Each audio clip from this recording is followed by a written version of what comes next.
Welcome everyone. The second quarterly Forest Health Council meeting. Really great to be here in Fort Collins at the Colorado State University campus. Really appreciate Eric and Brett for hosting us, and not only for the tour from yesterday, but also to help set up this space for today, which is really wonderful. So good to see so many people in person. Also great to have folks join us online as well. We know this is a really busy time of year too, and folks are juggling a lot. So your time is precious, and I recognize that, but want to make sure you know my appreciation for your involvement for today's meeting. We definitely have a lot on our plate today, and really excited to have Chris Swanton and Courtney Peterson with us today. We are also going to hear from legislative committees on what is going on at the Capitol. It's super busy to say the least, with the long bill, as well as a lot of our priority bills that are ongoing. Actually, Allison and Courtney will be stepping aside at some point today to testify on HB 26-1184. That's the bill that really looks at the Forest Health Council sunset bill to really continue this really important work that we're doing. And I always really look forward to hearing from you all too on what updates that we all need to be aware of as a group collectively. And so start thinking about that in terms of what you want to share with the group later on today. But really importantly, let's figure out, who's here, make sure we have quorum and everything. So I'll just go through the list that I have in front of me. We have Director Matt McCombs here right next to me. So good to see you, Matt. I know Director Mike Morgan is virtual, and he may be just a couple minutes late. So Mike, you there right now? Or I know you're going to be here shortly if you're not. Okay, but he'll be joining us. Todd Neal, thanks so much for being here for the U.S. Forest Service. John Ring, too. Great, good to see you, John. Frank Falzone. Present. Great, good to see you, Frank. Samantha Albert, good to see you, Samantha. Commissioner Abe Layden. Is Commissioner Layden online? He may join us a little bit later. We have Commissioner Jody Shattuck McNally's here. Good to see you, Welcome Jody. to Larimer County, everybody. Hey, good to be here. Thank you. And I'll be testifying also on that bill. A couple other supportive agencies that I belong to asked me to testify on their behalf, so I'll step out as well. Okay, great. Thanks for letting us know. Commissioner Nina Waters. Good morning, everybody. I am on my way. Had a couple earlier meetings, so I'm running a few minutes behind. Okay, good. Well, we'll see you here soon. Commissioner Medina, good to see you. Thank you. Let's see. Katie Novak. Katie's here. See you, Katie. Eric Toman. Eric. Brett Wolk. See you, Brett. Madeline McDonald will not be able to make it today, but she's excused. Amy Moyer, I think, is online. Yep, I'm here online. Hi, everyone. Hey, Mark Morgan, good to see you, Mark, as always. Paige Lewis is right down the hall, so she'll be here shortly. Lynn Elliott. Is Lynn here? She's not able to join last minute. Okay. Julie Stencil. Present. There's Julie. Good to see Julie. Pat Dorsey. Skylar McKinney is excused. He's at the Capitol. Senator Cutter is also at the Capitol. And Representative Larry Don Sukla is also at the Capitol. And then also want to recognize Sylvia Hickenlooper, who's joining us from NRCS.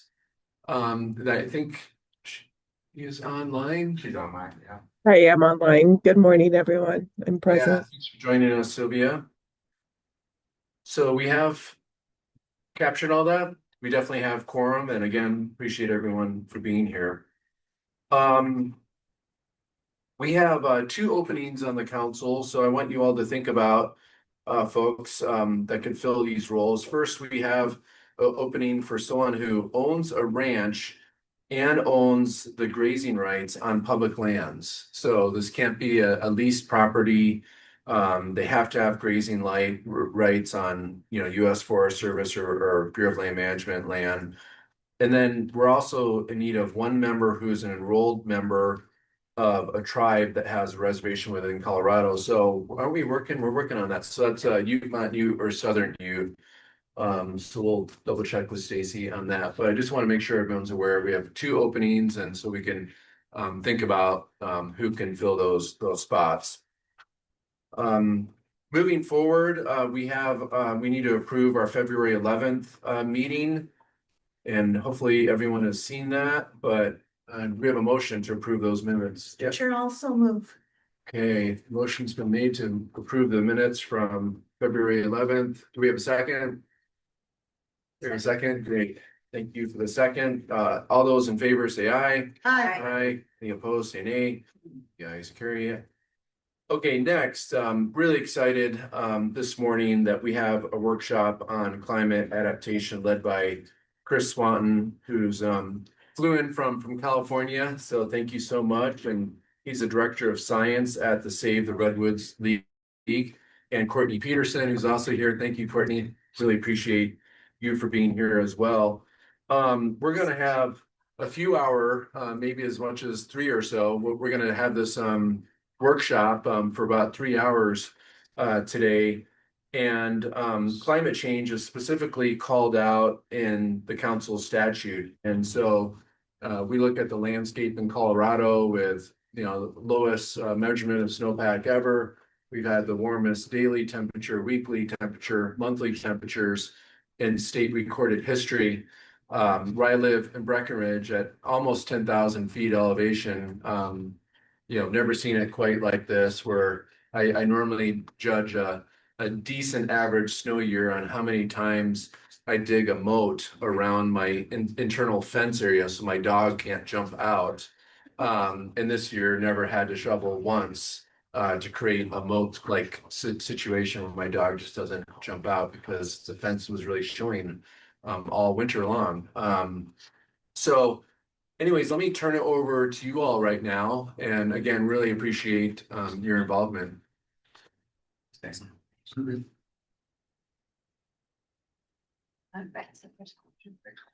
Oh, I'm just sitting down. That's great. Yeah, just a second. Okay, Some right, audio stuff here. Yeah. It's not working. This. We'll have Brett kind of talk a little bit about the workshop first.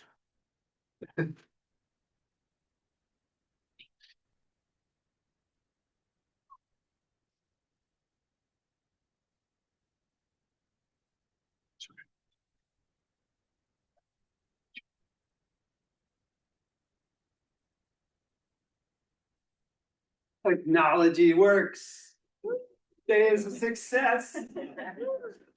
Welcome to CSU, everybody. I'm Brett Wolk. I co-lead the Colorado Forest Restoration Institute. Super happy to welcome you all here on campus and excited for this workshop. So I'm just going to give a really brief introduction, introduce Chris Swanson a little bit, and then we'll get going. So first of all, to start, welcome you to CSU. Just so to set some ground rules at CSU, we have principles of community on how we engage and interact with one another, and that includes our staff on campus as well as visitors on campus. So we have these values of inclusion, integrity, respect, service, and social justice. And I think we really need to, especially when we're talking about climate, some things we're going to be challenged today. That's the goal. And remember to honor and really live these of inclusion, integrity, respect, service, and the social justice part, which is especially important in the climate space. Why are we talking about climate? Dan, you stole a little of my thunder, but not much. But this was state legislature created the council, and the mission was to do all these things, plus mitigate and adapt to climate change, right in the mission. As well, it laid out 10 duties that the council must do. 2 of them explicitly called out climate, right? Including monitor trends related to forest ecosystem health, including climate adaptation, and then develop and support solutions, including considerations of climate change. It has a member of the council who's currently, Eric Toman currently serves this seat, that has climate science experience. It said, we want someone there. So there's lots of things that the state legislature wanted. The council then took this, and in 2023, our very first ever administrative recommendation was to ask the State Forest Service to convene a forum or meeting around adaptive silviculture and pressure deficit changes and how that impacts future of our forests.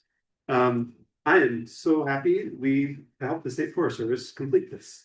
They have done a lot over the last couple of years. There's 2 meetings that have happened. We've had presentations. State Forest Service has done a lot, but we all need to do this together, right? Everything can't fall in one agency. We're all in this together. So the workshop goals for today, the first 3 hours until 12 o'clock, until we have our top of our lunch, is to achieve that council administrative recommendation. And then also we want to do more, and we want to actually create pathways for the council to develop climate informed adaptive management policy recommendations to positively influence work. I don't know that we're going to get to a recommendation today in 3 hours, but we need to move the ball there. The other thing is, as a council, we've talked about wanting to not just talk about things, but actually like, let's do stuff.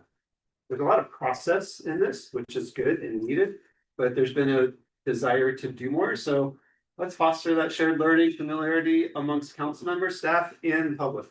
So if you're not on the council, or if you're on the council, we're all doing this workshop together. Everyone speaks, everyone participates. There's not a differentiation. When we move after lunch and there's more council business, there might be more different roles. But this morning, this is the council hosting a climate adaptation workshop for Colorado. How's the workshop going to work? There's a learning part of the workshop. So about 45 minutes or an hour, Chris will share a little bit about climate adaptation, science, and then we'll share a little bit about the resources, and then we're going to work. And we'll do sticky notes and small breakout groups, and we'll get into developing some things. So that's all I have. If you want to try and bring up Chris Swanson's presentation while I bring him up, so this recommendation started from a presentation Chris actually gave at the Colorado Wildfire Conference 3 or more years ago now. And caught the attention of some people on the council about vapor pressure deficit, and we need to do something about climate adaptation. As I mentioned, it's been a years-long process, and we wanted to fulfill this. I'm like, going back to the source, and we invited Chris, and so thankful that he came out because he thought we could make a difference. That's why he's here. And Chris there's no better person in the country to talk about climate adaptation, science, and policy. Has worked with many dozens of states on developing their forest action plans and helping implement them throughout the country, and incorporating climate. So Chris has a long 20-ish or more years in the Forest Service career doing climate adaptation and climate science, reached the level of deputy chief for research and development, and now is with the Redwoods, Save the League, the Redwoods League out in California. So Chris, I will turn it over to you. Well, thanks so much, Brett. Thanks to Brett and Courtney for having me here. Thanks to all of you for being on this council and doing this important work. And so couple elephants in the room. Maybe one is more like a wildebeest ocelot, even something smaller. I was with Forest Service. I was the lead executive for climate change. I had led the climate office. Left last year for reasons that you might expect. Love the agency. I have nothing negative to say about it. It's a wonderful agency in all of its glorious imperfections, doing the right thing in all the best ways they can. The other that leads us to the actual element, which is that so much of the federal government is stepping back from openly and certainly at a national level dealing with climate change, communicating about it, clearly acting on it. And yet climate change hasn't paused. In the meantime, it's continued to accelerate. And what that does is it shifts burden. It shifts burden to all the rest of us to step in and take leadership. And that is especially why I'm thrilled to be here, because Colorado has been a leader for a long time, a national leader in thinking about climate change and thinking about climate change adaptation, planning for it, and acting on it. And so today, this is a little bit of a shot in the arm You're doing awesome. Go faster. So here we go. First of all, just to make this connection, policy, climate change, forest health, they are inseparable. I think that you all get this. Climate, first of all, is a threat multiplier. All of the forest health issues that you all deal with and are comfortable with and know about, climate change generally just makes them worse in all sorts of ways. And so what we're dealing with is how to mitigate that worseness. You already see that disturbance regimes are shifting, but what I want to point out, and we'll point out during this talk, is that these regimes are shifting faster than we are. In other words, climate change is changing faster than we are. And we're all working with policy frameworks that generally were created with a static climate in mind. And this creates effectively barriers that we need to get over. It demands creativity for us to work in frameworks that aren't built to foster creativity and flexibility in a changing climate. What I've heard about this council is, in fact, you were created to do that, but you're still working within state and national laws, is my guess, that force you to be creative in some cases. And so that was. Try again. Okay. As far as I could go before I have to mention vapor pressure deficit. I was going to try to break into it slowly, but there's just not enough room. Here we go. All right, vapor pressure deficit. As a reminder, it sounds like you've had some great presentations, since I talked to y'all a few years ago, especially Becky Bollinger, who has done wonderful work here in Colorado and elsewhere on climate change. So essentially, vapor pressure deficit is how thirsty the atmosphere is. You can think that the more deficit there is, the worse things are for everything you care about. The thirstier or more arid or more dry the air is, the more it's going to demand of plants in terms of transpiration, the more it's going to pull out of soils in terms of soil moisture and evaporation, the drier it's going to make fuels with all of the things that happen with dry fuels. And what this graph is showing is modeled VPD back through time, but also into the future. And then with the dots, you have observed vapor pressure deficit from a few different observational platforms. And basically what this is showing you is one, certainly some of these do a good job of capturing vapor pressure deficit, but also the modeling is fairly accurate. And when we project that through time, what we see is vapor pressure deficit will get worse. And why do we care? One reason we care is that for all the reasons I just mentioned, vapor pressure deficit is integral to forest health. And when we look back in time, this red line being a sort of a baseline of forest stress prior to climate change, you can imagine that this baseline was more or less static. It was stationary, and you had perturbations around this, of forest stress that had to do with droughts or periodic fires or insect epidemics occasionally. But what we see as we move through time now and into this transitional phase is that climate is changing, and that's creating chronic stress. It's not just about disturbance, it's about chronic stress as the climate and climate suitability for any given habitat, species, or ecosystem kind of moves away from where that habitat, species, and ecosystem is right now. And as that continues to change and you get these perturbations around that stress mean, you get more and more mortality. And so this doesn't mean that all life is going to die, but what it means is that the ecosystem that you care about and maybe economically depend on or culturally depend on, that may not persist as is. It may shift to a different kind of ecosystem that has a different line associated with it that can cope with the new climate envelope that it's in. And so when we get to fire, which is one of those stress events, What we're seeing is that through time, the area that is burning is increasing. We're seeing that at about 70,000 hectares per year over the last several decades. And further, that is directly related to vapor pressure deficit increasing. So just like I talked about, as it gets drier, fuels get drier, fire is more likely to start, it's more likely to spread faster, and it's more likely to burn more area. And so essentially climate change then is setting the boundary conditions around these fires, and vapor pressure deficit is helping to change fire behavior. And so coming to fuels, fuels are still critically important, but more and more, getting back to that threat multiplier idea, climate change is multiplying the effect, the severity, the intensity of the fires that you might expect with the given fuels that you have.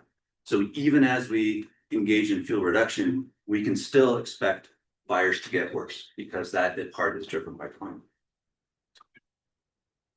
And part of that is that some of the things that we've relied on that are related to climate that would slow fire, like nighttime vapor pressure deficit decreasing, that's not happening so much anymore.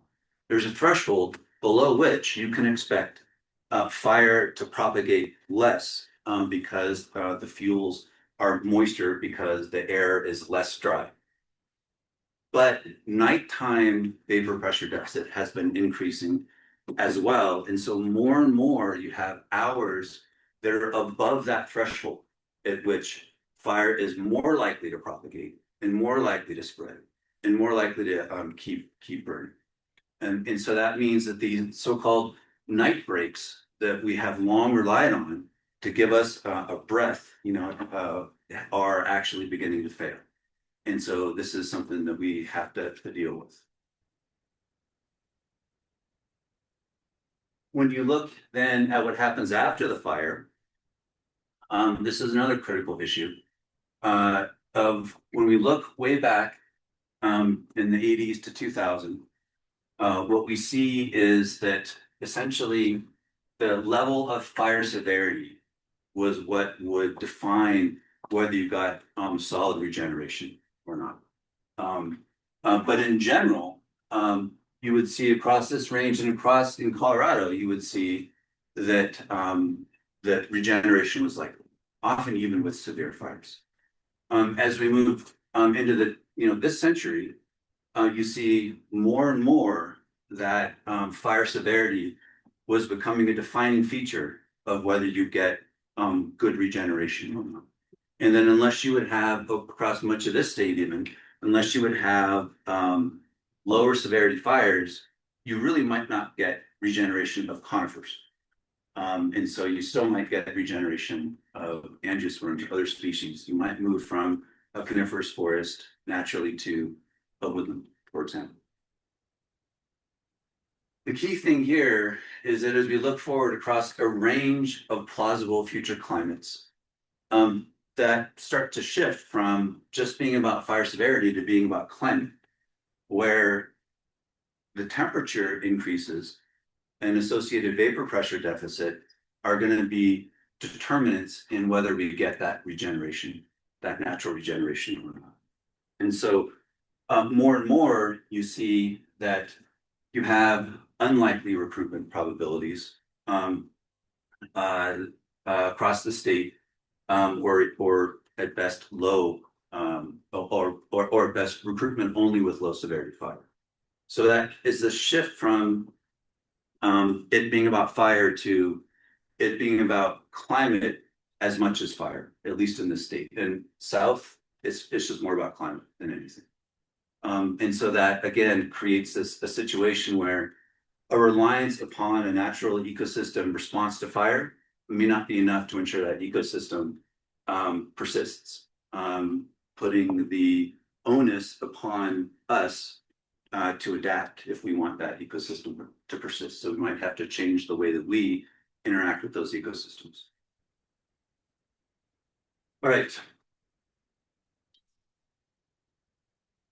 Deep breath. I could add a lot more of those slides, but I'm giving you a break, and I was also only given 20 minutes, of which I may take 40. And but that was sort of the biophysical reality check of what we're facing. And the real point that I was wanting to get across is this is something that is not just happening now, but it's accelerating. And it's not something that is accelerating right now, but might go away. It's something that we are going to be dealing with for the rest of our careers and the rest of our lives. And the next generation and the generation after that are also going to be dealing with it. Even the words we use, like uncharacteristic fire or extreme weather events, they're all predicated on a climate that no longer exists. The fire that we call uncharacteristic and the weather events that we think of as extreme, your children and the next generation beyond that are going to think of as more of a normal thing. And that brings us really to adaptation. What I just described about what we view and how words that we use, that's really about history. And history helps define our expectations. What we expect, given our view of history, that really, wait, I'm just gonna pause here. This might seem like just a bunch of theoretical navel gazing, but what I want to get across is that when you have discussions about adaptation and climate change, this is always going to be underlying those discussions. And sometimes it helps to understand and define these different pieces to understand when people are talking past each other, why they might be talking past each other. But also even within your own organization to understand why some parts are willing to move forward and other parts aren't. And so anyway, sometimes I just want to talk about action, but you have to take a step back and say, how can you better facilitate action? And that's sometimes by understanding people. So expectations, they will help shape your risk perception. And then values are going to help shape the tolerance of risk that you have, the things that you most care about and what you're willing to do to protect those things to ensure their survival and persistence.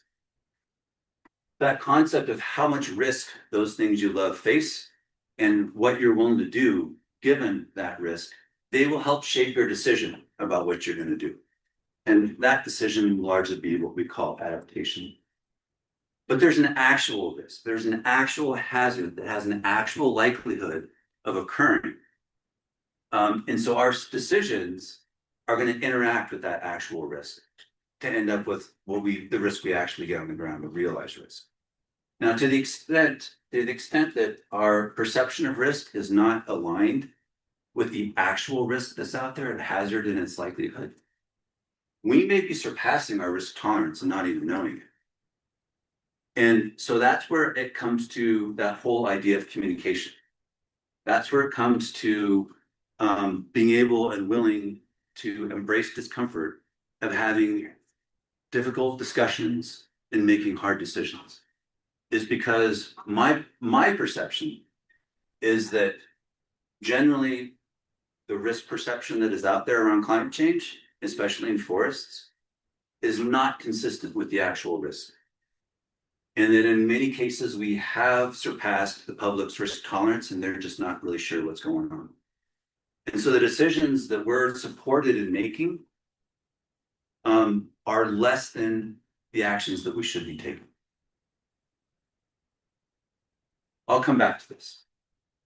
So I want to get to adaptation. So again, adaptation are really what that set of decisions is that we're talking about, but it's more than that. When I talk about the adjustment of systems in response to climate change, it's not just the ecosystems, which is what I was first talking about. And what I was describing initially was autonomous ecosystem adaptation. Climate is changing, the systems are responding, they're just going to do that whether we like it or not. But then we have this intentional ecosystem adaptation. That's us. That's us making those decisions and acting on that. But then there is society and organizations. And the question is, how fast are they adapting? Because they're the ones who support the actions that we take on the ground. They're the ones who allow us to act based upon our risk perception within organizations or not. And what I would suggest here is that we're moving and have well moved into a phase where ecosystems are adapting faster than our organizations are adapting and allowing us to interact with these systems in a way that's productive. So the adaptation actions, these intentional ecosystem adaptation actions, they're really about intentionality. They're really about intentionally addressing climate change impacts and vulnerabilities in ways that meet our goals and objectives. So it's not just randomly. It's not just some vague notion of forest health. We have things that we specifically value in these forests, and that changes from place to place, community to community. And so the actions that we take are in some way designed to uphold those values, given our perception of risk to those organizations. So in other words, in each case, we're essentially looking at what we value. We're perceiving some level of risk associated with climate change.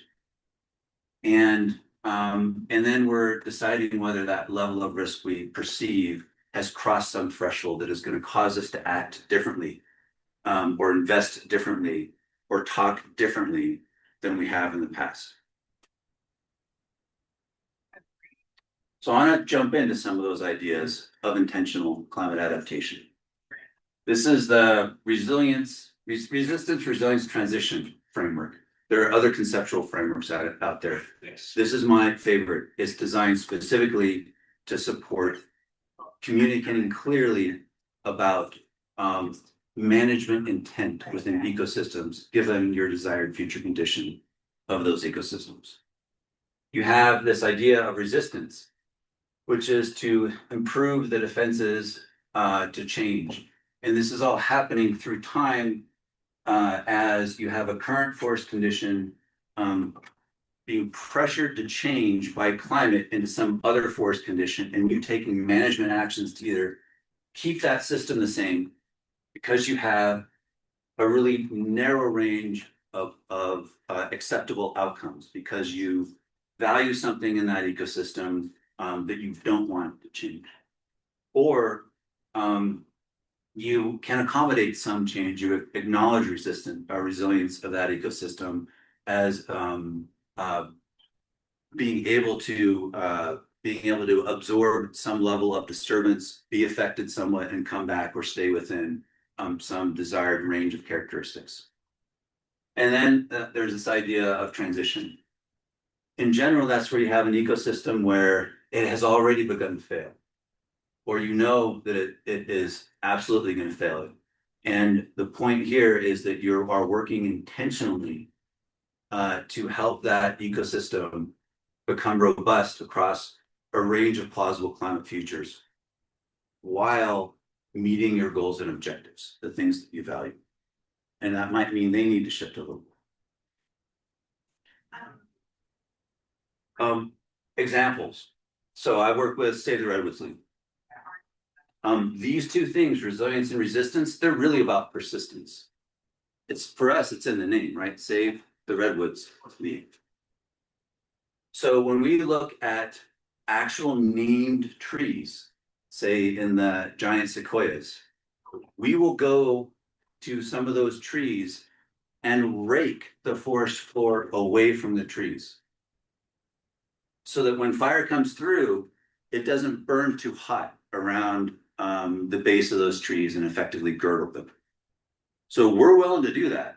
And the organizations, Forest Service, Park Service, are also willing to do that. They're the managers of those limits. And that is a classic example. We're not increasing resilience. We're going in there and saving trees specifically because they're 3,000 years old and we name them, care about. And we're investing in doing that. Now, in those same stands, we might also be reducing fuels, ladder fuels or fuel density. That improves the resilience of that stand. So a fire can come through and be less likely to damage the trees or kill them. And that can work with the resistance action you've taken. Two different kinds of actions, even in the same stand. Transition, no, we're not gonna support that. In other stands, you might imagine that a community, a city, has a watershed. And they're not getting regeneration in that watershed. And that watershed is increasingly silted and has high flow after rains. They might not be so interested in the specific composition of that watershed, the forest in that watershed, or the specific structure. They just want trees on the ground so they don't get dirt in the water. And so they might be happy to go with transition, just as long as they've got trees growing. That's an actual example. So that has a wider range of acceptable outcomes, because you're working actively with changing that point.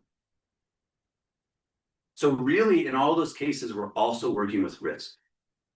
And really what adaptation is risk management. And so with that resistance, we have the narrowest acceptable outcomes, and we're willing to engage in higher or engage with higher long-term risk.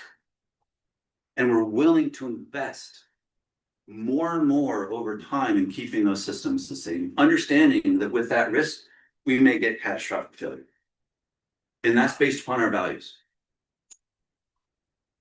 With resilience, we're still accepting some change, but we're still pursuing a persistence in that system. And we're still accumulating risk over time to the extent that system is pressured by climate change to itself change. And so that will also require a longer term investment. But we're the risk sort of persistence across time changes as the individual events that we're willing to accept change. Whereas here, it just grows and grows. With transition, again, that widest possible set of outcomes that we're willing to accept, helping that system change along with climate change and trading near-term risk, which we're engaging in with species that may not persist right now. Perhaps they can't handle the cold winters, but will ideally persist better in the long term. So a little bit more risk in the near term for less risk in the long term.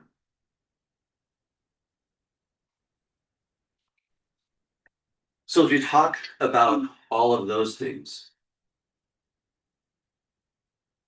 what I want to get across is in what I touched on in that first slide. These are all actions that we can take, that we can invest in, but to the extent that society hasn't changed, if we are engaging these actions in an ad hoc manner, as exciting as that can be project by project, as many accolades as those projects can accumulate, as we have seen, if there's a flip, all of that can stop almost overnight. And so the policies that support the actions that we take, whether pervasive or just project by project, those essentially assume some kind of climate. I just got the time note here. So you just got saved another 20 minutes. Those essentially assume some kind of climate. And to the degree that they assume a stable climate, they will rob you of flexibility in the actions that you could take. That is almost the definition of conservation. But to the extent that they assume a non-stable climate, an actively changing climate, they're going to be encouraging flexibility. They're going to be encouraging open and transparent and rapid learning. And frankly, to some degree, they're going to be encouraging greater acceptance of failure. Because we're going to fail again and again. And we hate to acknowledge that. We hate to share it. If you're in a public agency, especially, you just don't want to get sued. You don't want people to be upset with you. But the reality is that the way that we've been working in the past is no longer sufficient for the future. That means we have to learn new things. And as we learn new things, we have to learn them faster than we've ever learned them, which means we not only need to try new things, but when those new things don't work, we need to talk about it. We need to be open. And to the extent that we don't have social license, that's the drift I was talking about. That's the need for us to communicate the risks that we're perceiving and help the public understand what those risks look like and understand some of the choices that we're looking at and the potential ramifications of those choices. And those are hard discussions because in climate change, your choices are almost never ideal. And so that's why it's so easy to just not talk about them or to obfuscate them in words like restoration and resilience when you mean transition and loss. So this last bit, that's the key. That's where you use policy to begin to change culture, where there is an expectation that climate is changing and an expectation that we are closing the gap with the rate of that change. An expectation that we're trying new things on the ground and that when failure happens, which it will, because it's going to happen if we don't change, then we rapidly share that failure, we learn from it, and then we move on. Adaptive management, which we've all talked about for decades, but which often doesn't come to pass because we don't invest adequately in monitoring and we don't have honest discussions around evaluation and the need to do something different. We need to live up to it. We need to live up to adaptive management because adaptation and the need for it right now, adaptive management is the way we do this. Inherently, it's the way we do this. And so the governance needs to not just support adaptive management in theory, but actually in practice. And embedded in that needs to be an expectation that the adaptive part is to climate change. So we're here with you now.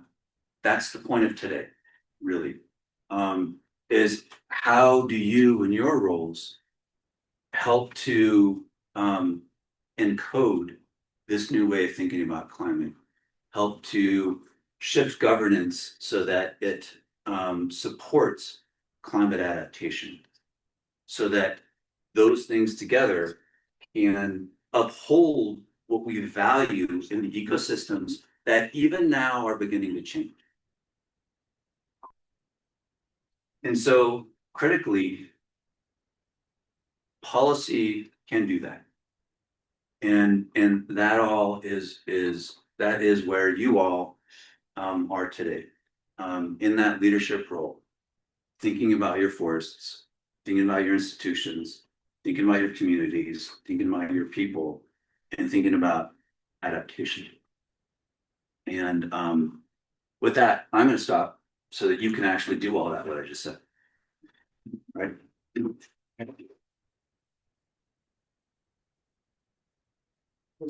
And so it's time for just kind of one or two questions, and then we'll do a lot of small group breakout and have more time to talk with Chris. But yeah, Guys, I'm curious, some slides ago, you had kind of, maybe we can backtrack a little bit so I can show you, but you had the kind of, let's go back a little bit more.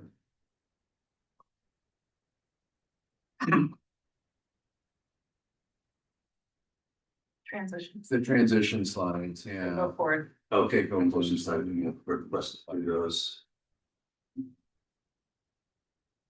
This one. This one, I think. This one. I'm curious if you did put up no action for a slide up there, what that would look like, because some of us in the room work with folks that sometimes would prefer. They recognize climate change is real. They look at, they understand that, but then practically on the ground, sometimes they're like, we're afraid of defensible space. What does that really mean? Do we really need to cut down a tree? Or so I'm just kind of curious how you would rank what kind of bullet points you'd put underneath for no action? That's a great question, and it partly depends on where you are. I would say in most places in Colorado, I would put no action over here. And so you are not intentionally facilitating change, but you're accepting change in whatever way it comes. And it's going to be different than over here because you're all in for change. Like that's what's coming in Colorado. It's already happening. And it's going to happen more and faster. And so if you're not working with it, it's just going to do its thing. That was the whole autonomous adaptation bit. It's already started. It's already happening. You can work with it or it will work you.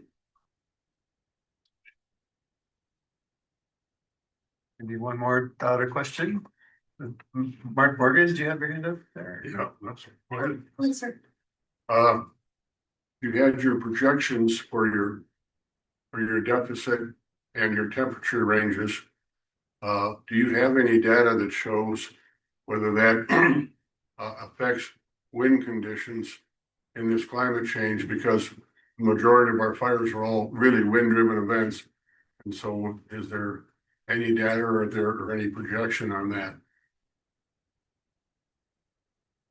I don't know. I've got an answer for Oh, that. good, do it. Yeah, I just happen to be at a panel. So Rocky Mountain PBS has been hosting these panels on wildfire.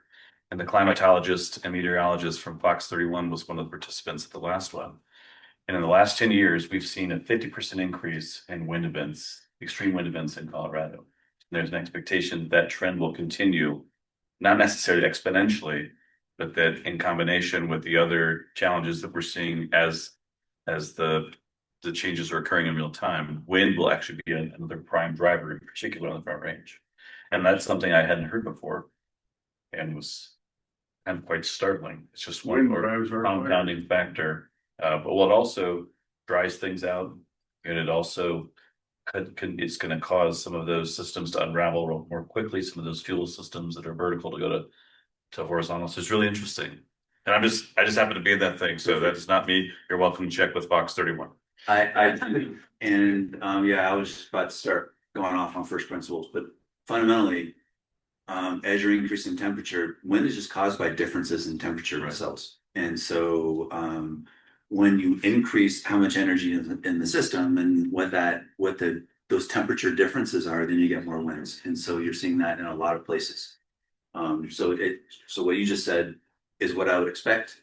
It doesn't surprise me. And if I go see now they're trying to kick me off the stage, taking away control. All right, control that. Okay, thank you. And if I go through, okay, that's a diatribe. I won't do that, but I'm super tempted to, and they told me I could, but then they took away all my time. So yeah, Colorado temperature projections, and this is from Bollinger et al. So that's an excellent resource, and that might answer your question directly. I didn't read it carefully enough to see the references to wind in there, but it wouldn't surprise me if they do. And so that reference is essentially a climate report for Colorado, and which is where I got this, and that's showing that projected into the future, and this is the lowest possible warming you're going to get. That projection scenario of 4.5, I think it's unlikely that you're going to get 4.5. We're on the 8.5 trajectory, but this is what you're looking at for annual increases. And so that will drive that wind question. That will drive the wind power significantly. First, let me build on what you said, because we have looked at this in Larimer County. And this is welcome to my county. And then I wanted to ask my question. We just had a meeting with our sheriff, and I have some slides. I'm having IT problems and my system's too sensitive to let me log in, but I'm gonna figure it out. But we had, he showed in the first quarter of this year, it had 19 high wind red flag warning events in the first quarter. When you look back to the Cameron Peak Fire 2020, we had maybe 1 or 2 for the whole year. So already we have this absolutely dry, windy conditions. So we've been tracking that, and that's why sometimes I don't sleep at night, because I'm so worried. And I just had a fire yesterday near my house, and so it's it's tracking. So the question I had though, back to that slide with the transition and the resistance and I think it sounds like a lot of us found that slide very interesting. When I look and I see the transition, and those others, I see biodiversity changing. And I'm wondering, is that something different or separate to track? Because if biodiversity is changing and maybe even animal species, plant species, does that add to the risk if there's certain tree species that disappear altogether that might have been more resistant? Or has that been studied with the biodiversity changes, how that factors into kind of the increasing or decreasing fire risk? I don't know if that's been thought of. Oh my God, that is such a good question and so layered. And we can spend all day on it. I'll But we won't, I I'll take promise. it down a rabbit hole, but I will if I could. It's so good. Okay, let me say just two super basic things about it. Okay, biodiversity. Oh, okay, oh my God, I have to fight a diatribe so hard on this one. A lot of the time you hear about biodiversity and biodiversity is used synonymously with resilience. And it's not, it's just not. Okay, so when you have biodiversity, you can still get autonomous adaptation and transition. It just has more to work with. And if you value lots of things in that ecosystem, then you may still get something out of a different ecosystem, something that you characterize differently, that looks different, acts different, but you still value something that is in the new ecosystem because it was so diverse to begin with. That's the positive side. So the flip side is if it isn't diverse, you can lose it altogether. It goes to a state change of a non-forest, for example, or a species that you just really don't like. But that's the way it is. Finish your thought. And so in fire, that comes back to that fire issue, where if you have the more diverse ecosystem, it may evolve and you can help it evolve and you have more choices in that case, and the way that you help it evolve into something that leaves you with less fire risk. And where you have less diversity, you have fewer choices. And where it may go, you may end up with more fire risk, or certainly different fire risk, but the fire itself may be involved in changing the ecosystem to an entirely different kind of ecosystem. Thank you. That's helpful. Great. Can I just name something real quick, Brett? Before Name it quick. Yeah, just so I wanted to there's this moral piece there that I think we often like don't slip. It is unnamed, and I just want to name it and see if you agree from your perspective. One is accepting loss. Like in the governance structure, there's, and especially as we think about the wellspring of like novel assemblages of these systems, like you said, with little diversity, have little capacity to adapt, and they may actually be built for loss. That's one piece is how do you sort of move around these conversations around accepting that some systems or some assemblages have gone so far or are likely to succumb that they're no longer worth consideration or investment. That could be time, energy, research, whatever. And the other one is around options. We talk a lot about choices, but really, in my mind, around adaptation, what we're really trying to do is keep as many options on the table for current and future generations to work with as they themselves are called to adaptation. So if you could just speak to where's the moral frameworks in your interactions as a true leading voice in this space? And then secondly, when do we start talking about the options that we want to keep on the table? Because it's just some of the things that I'm trying to work through as we think about real-time response to not what's coming, but what's actually here. Awesome questions. When I refer again and again and again to values, I'm using a different term that is inclusive of morality. And when I say values, a lot of folks, and it's inclusive of this, go to monetary values. They may go to aesthetic values, they may go to recreational values, etc. I include morality in that. And when I describe resistance, Save the Redwoods and partners, resistance of breaking around a 3,000-year-old tree, to me, that's purely moral. Right. And so like on a dollars and cents, it's just a tree. Whatever. That doesn't make any sense for monetary investment. It's a moral choice. And so our value is to work with our partners and find ways to help fund them to do that work or do it ourselves. So when I come back to that, and when I had that framework of, including values, and then that informing risk tolerance, that includes morality. And so that comes to the hard discussions of sometimes you have to say you're going to lose a system, and that is evidence-based. And my experience has been that the most vociferous voices against change are the ones that are in the midst of climate grief. And they're facing the loss of something they love, and they just don't want to deal with it. And they're not denying climate. They're maybe denying climate impacts, but mostly they just don't want to deal with it, and they can't. It hurts too much. And I've been in the situation many times of talking with folks about this, and I have to say, I get it. I love it too, and it's going to fail. And so that gets back to the resistance. We can keep trying to keep it the same, but you have to be willing to change. If we're going to invest in keeping this the same, you have to be willing to pay more. You have to be willing to convert an entire organization into keeping it the same. You have to be willing to do all kinds of things that you wouldn't otherwise think about because they would seem ridiculous to keep that thing the same. And in the end, you will probably fail. But if it's worth it to do all that, okay, that's your morality. I respect that, but be willing to pay for it. And if you're not, then let's talk about other options.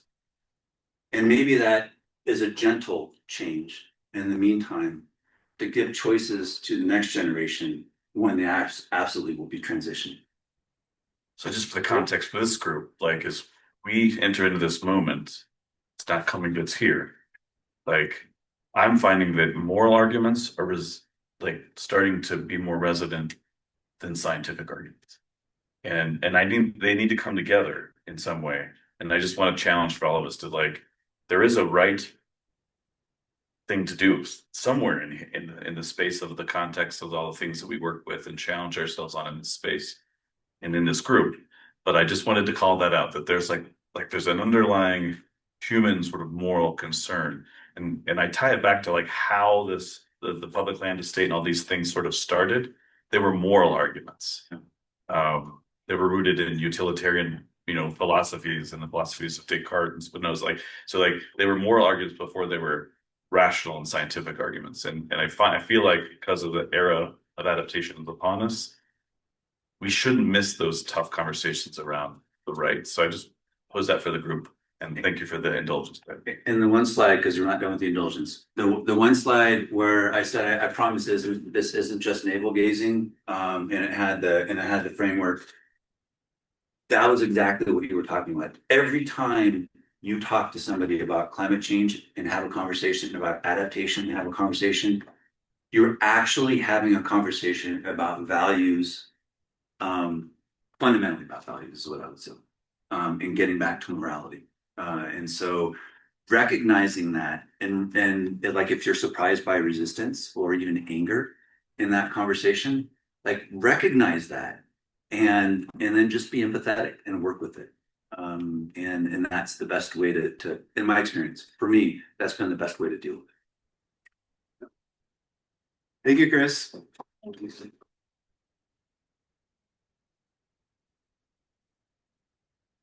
Yeah, fantastic setting the stage there. I think back to, as introducing the CSU principles of community, and how we interact. There's a lot of morality and respect and those values that we have to work through. So I'm gonna be super brief, myself and now Amanda, from the State Forest Service. We didn't let State Forest Service totally off the hook of this paper shed deficit and, thing. But we're just gonna set the stage of what tools we already have in Colorado, right? What do we have? What are we working with? And then we're gonna do breakout groups and talk about how we're gonna use these and align the tools we have with all the great concepts and thoughts and challenges Chris just gave us. So this is kind of what we got as a council. There's lots more out there, right? But this is specific to the council and what we've developed. We developed our vision, right? The 30-year vision, 2025, together as a council, to say, what is the benchmark? What is the goalpost we want to do? Then we have the Forest Resilience Planning Guide. I have some big fat printed copies. There's lots of them if you want to take any. If you want a whole box, let us know. But this is the how do we get the vision to action, right? How do we move things to action? And then we have a Colorado Forest Tracker, which CFRI as well as the State Forest Service are doing, and the council is really embracing, which I love, of tracking the outcomes, right? Underlying all of this, oh, if it doesn't work, just kind of tap here, because it was like on a different screen, and then now it works. I'm not here this second. Underlying all of this is the Forest Action Plan from the State Forest Service, right? That is our foundational document from 2020. It's required every 10 years to be renewed and updated every 5. And that we brought in Chris, and I haven't introduced yet, Courtney Peterson, organized a climate adaptation workshop that is ingrained throughout this stuff. And that drives our forest management. So that's sort of how we've stayed this afternoon, just to sort of frame it. The council hasn't interacted with the Forest Action Plan as much as these other documents, but we're going to lean into all 3. So the only thing is this 30-year vision, it's not just make a 30-year vision, it's attaining a 30-year vision. We made the vision, great. That's not checking the box. That's not meeting our duties. Today, we're starting to figure out how to attain that. Forest Resilience Planning Guide is a framework for attaining that. Vision to action. There you go. I'm going to turn over to Amanda now for a second to give an overview of the Forest Action Plan and the climate adaptation strategies in there. Before I do that, I need to also just stop. I did introduce Courtney Peterson real quick. I need to acknowledge Courtney Young as setting up this whole meeting. This is basically big team. Roberta, Allison Lurch, as well as Chris and Amanda. We all put this together. And thanking Eric as well with today and the great tour yesterday, but I kind of skipped that at the beginning. Yes, we are hosting, I reserved the room and the food, but there's lots of other things going on at once. So let me switch to Amanda's. Thank you all Here. for having me. I'm gonna go through this really fast because there's a really exciting workshop today and I want the time to be focused on that. But this is just gonna provide some of you that are a little less familiar with our Forest Action Plan, a background on it. And this is kind of a coming full circle today, as Brett mentioned, because we have 2 lovely individuals here, Chris and Courtney, who were involved in our climate workshop, our climate adaptation workshop. So we've been integrating climate adaptation all the way back since our workshop in 2019. And like Brett said, it's mandated. So it is something we submit to the U.S. Forest Service every 10 years. That is required by state forestry agencies. And there's broad kind of sideboards for the Forest Action Plan. Those are conserve, protect, enhance. So those are the national priority themes of forest action plans, state forest action plans. When we set out to develop this plan, it's a 10-year roadmap for improving forest health in Colorado. And we thought, how can we integrate climate change into that? And we just completed a 5-year accomplishment report that you can find online. And there's a link to that in some of your material today. So again, it's an adaptation tool. And the cool thing about it is it works across scales. So it goes all the way from project level planning to informing statewide strategic planning, as well as policy, which is why these great members of the council are here today. This is just an overview of the table of contents, and it's organized by 6 themes. So our themes were forest conditions, living with wildfire, watershed protection, forest wildlife, urban and forestry, and forest products. And then there's a lot of appendices attached as well. And the workshop, which was in part led by Chris and Courtney here, was held June 13th and 14th. It was a 2-day workshop. We had a lot of CSF staff, partners, forest and rangeland stewardship, professors and researchers who showed up for this workshop, CFRI. And our goals were how can CSFS integrate climate change adaptation, again, into this plan, and look at the impacts to those themes that I just named. So we use this climate adaptation workbook. This was published by the U.S. Forest Service, and Chris kind of touched on some of this. Those resistance, resilience, and transition concepts are in this framework. The adaptation workbook really works in this cyclical process, which is required for adaptation, right? We define the location, the management objectives. That location can be a project. It can also be the state of Colorado. It doesn't have to be a specific scale. It can be a county. It could be a watershed. Assess climate impacts and vulnerabilities, evaluate management objectives, identify and implement adaptation tactics, and monitor. So that was something Chris mentioned as well. And that monitoring goes back in to defining your new priorities, right? And how we think about this adaptive cycle framework, always thinking in a circular way. So again, there's a climate change filter in the adaptation workbook, ensuring all your goals and objectives are robust to climate change impacts. And thanks to Courtney for letting me use her slides, because this is very helpful.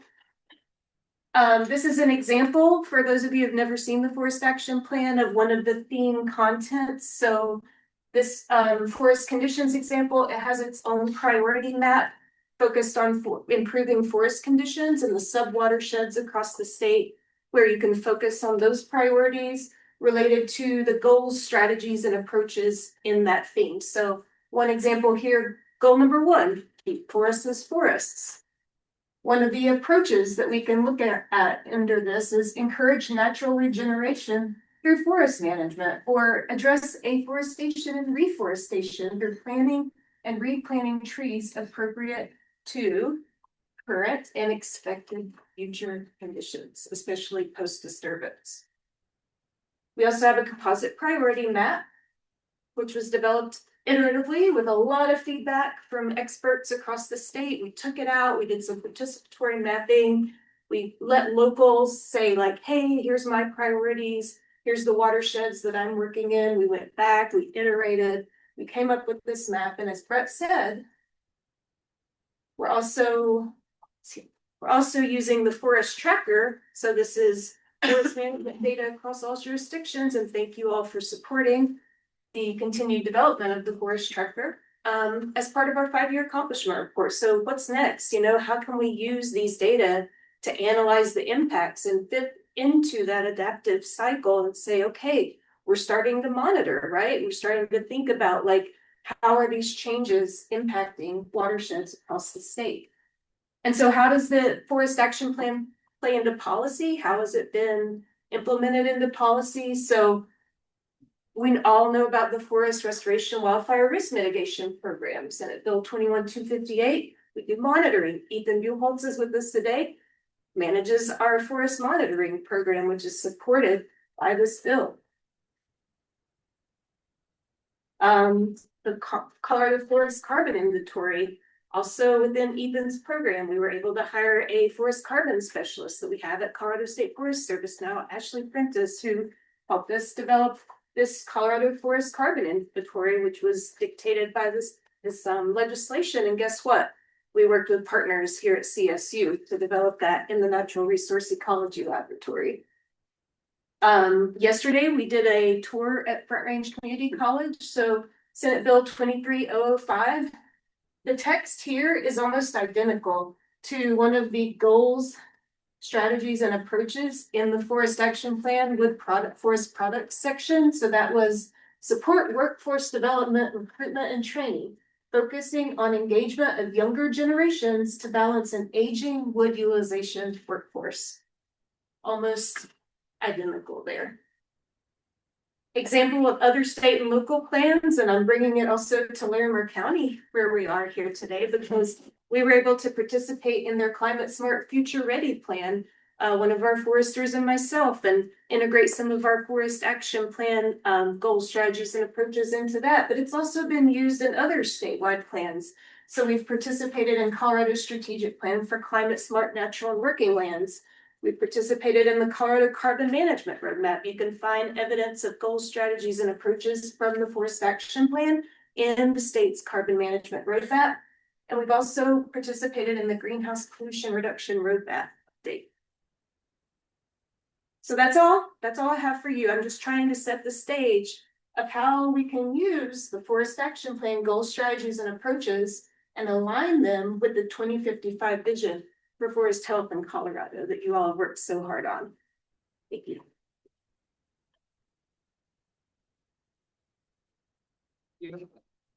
All right, it's time for Courtney. Bring your presentation. Cool. Well, thanks everyone. Again, I'm Courtney Peterson. I'm a climate adaptation specialist with the Northern Institute of Applied Climate Science. And I'm also housed here in the Forest and Rangeland Stewardship Department at CSU. So Chris used to be my boss, so it's nice to be able to still get to work with him. So what we want to do now is really dive into the working part of this workshop. And so we're going to be pulling all of your knowledge and your expertise and your creativity to really think about how do we start taking some of these strategies we've pulled from the 30-year vision and the Forest Action Plan and really turn it into how can we make these actions and really start thinking about what policies do we need to be thinking about as a state to really turn this into something that can help protect and ensure we have forest health in Colorado moving forward under a changing climate. Can you click it? Thank you. So just briefly, some quick guidelines because we are going to be interacting with each other in breakout groups and discussion. We'll try to give you our break soon, but we do have a couple things we want to get to so you can look at things and take it in during the break. So just hold on. We're not quite with the agenda, but that's to be, that happens. We're close. We're close. And so when we go into those breakout groups, just make sure if you're someone who takes a lot of airspace and you like to talk a lot, try to pull yourself in a little bit. If you're someone who's a little quieter, make sure that you're pushing yourself to share a little bit more in those breakout group discussions. So just make sure that everyone has a chance to share their voice as we're having those smaller group discussions. And so this part is really helping us think about how do we want to develop those climate-informed adaptive management policy recommendations to positively influence forest health in Colorado. And so that's where we're moving towards right now. And so what we did in the background, we took the themes from the 30-year vision, and we also took some strategies and approaches from the Colorado Forest Action Plan, and we have meshed them together. So you should all have this handout. And it's got both the themes as well as some strategies and approaches that we have put together for this activity. And so there's a couple tweaks and changes to the language. Try to ignore the semantics around some of the wording, but think about the overall content and direction of some of these actions. Cool. So just quickly to go through these, what we're going to do is you're going to have time to come up with what is a barrier to thinking about this strategy and what is a possible solution to overcoming that barrier. And so we're going to have you write down on some sticky notes, what are the barriers, what are the solutions? So I just want to go through really quickly, what are the strategies we picked? So, and these can fit under multiple themes. We just kind of lumped them as a group. So know that many of these pick different themes for your 30-year vision as well. So the first one, realign community expectations before, during, and after a forest disturbance and plan for post-disturbance recovery and transition. And so that one is starting to get at some of those conversations and discussions we've had this morning around transition and what that can look like for forest health in Colorado. The next one is utilize prescribed fire and managed wildfires as tools to help maintain previous treatments. So those are some strategies thinking about mindset and culture shift within Colorado in terms of some of the tools that we have available. For the functioning forest ecosystems and resilient watersheds, We pulled out prioritize forest management treatments in areas that will reduce the risk of fire erosion, have the biggest impact on critical water supply infrastructure. So again, focusing on how do we reduce post-fire erosion and impacts to infrastructure, as well as where can we maintain and increase forest cover to promote forest retention and creation. So thinking a little bit more about how do we maintain and ensure some of that regeneration in our forests as well. With the fire adapted forests and communities, we pulled out, and this could go in the cross-boundary collaboration too, but collaborate with land management agencies, fire protection districts, place-based collaboratives, and insurance organizations to promote fire adapted concepts that lead to reduction of risk to communities, as well as how can we consider reforestation with species mixes that are better suited to those expected future climate conditions. So starting to think about that biodiversity component as well as some of those future adaptive forest species. For cross-boundary collaboration, identify locations where pretreatments such as thinning support the use of prescribed or managed fire, as well as that monitoring and adaptive management piece. So how are we monitoring both for forest trajectories, but also social response and acceptance to our treatments and harvesting practices, so that we are really thinking about climate change in our adaptive management cycle. And then finally, diverse, consistent funding and forest product markets. We pulled out support of wood products industry to harvest stored carbon and promote regeneration for future carbon storage and sequestration. And then also thinking about how are we aligning the financial and technical resources to support inclusive science-informed collaboration that leads to forest adaptation actions. So these are kind of the strategies we want you to think about. What we're going to do now is that sticky note activity. So the 10 strategies are up on the wall. They are in the order that they're on this sheet. So you'll have 5 minutes. And Chris didn't know this, but he picked Bronco colors for us. So Talking about right there. yeah. So orange, write down what is a bear. You can pick any of the strategies that you want to focus on. So you don't have to do this for every strategy. Just pick 1 or 2 that you want to focus on out of that list. Write down on the orange, what is a barrier to making this strategy a common practice in Colorado? And on blue, write down what is a solution or a way to create incentives to overcome this barrier for Colorado. Anybody have any questions? All right, we're gonna pass the stick. Yeah, go ahead, Courtney.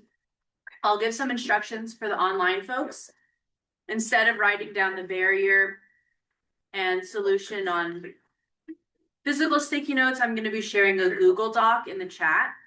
And if you write the barrier or solution in the appropriate table, we have people here who will translate them or transcribe them onto sticky notes and put them up in the room. So please share your thoughts. We'll be putting them up for you. And then later we'll make sure you have the ability to see everybody else's thoughts too. So we'll take, once we get things out, take about 5 minutes to read through the strategies again, write down a barrier and write down a solution.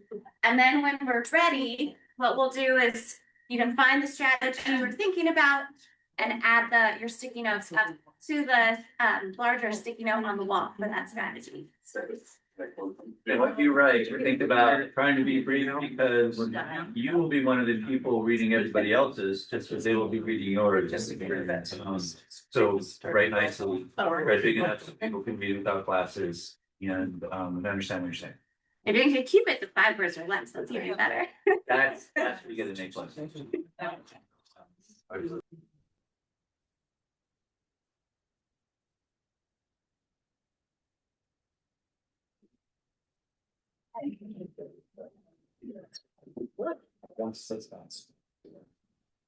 Rather than find a new spot. Oh, no.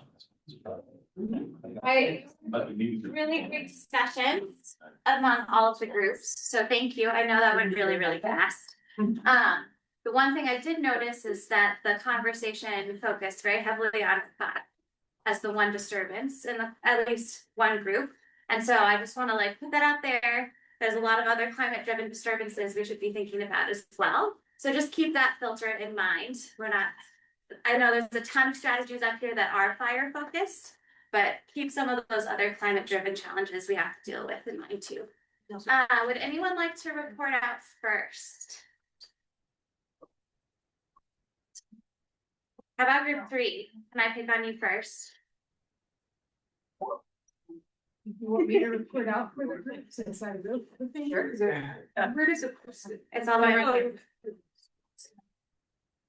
So I think there was a lot of discussion in group 3 about communication strategies, and so it kind of landed around the Live Wildfire Ready campaign that already happened in Colorado or already exists. And so a lot of it was focused on some of these conversations about local involvement and enhancements. So we talked about broader outreach across the state, and not just broader outreach, but also what that outreach looks like and how the outreach changes as you move across the state and values change, and how different communities come together and talk about what their values are, how it integrates with CWPPs, how they can be used as a framework for convening some of these discussions. We talked about being very nuanced because, again, Colorado has a lot of values and control, and it's back at this notion of like, where can you go in different parts of the state and talk about what those local values are.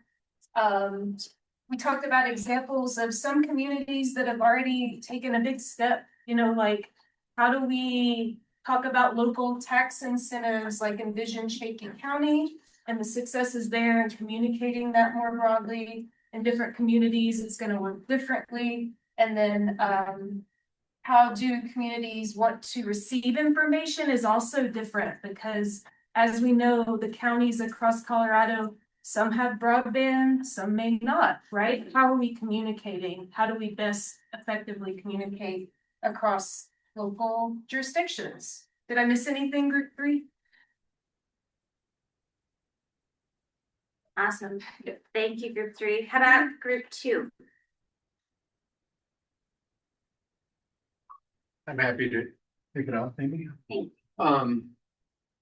So Mark mentioned, any item that we come up with recommendations, you know, has a price tag, so it's being very realistic about that. But I just brought up with my group something that I was involved with that I'm not necessarily saying like it'd be perfect for this situation, but it's like it's something that did work, and you're able to have like a statewide discussion and gather local community input.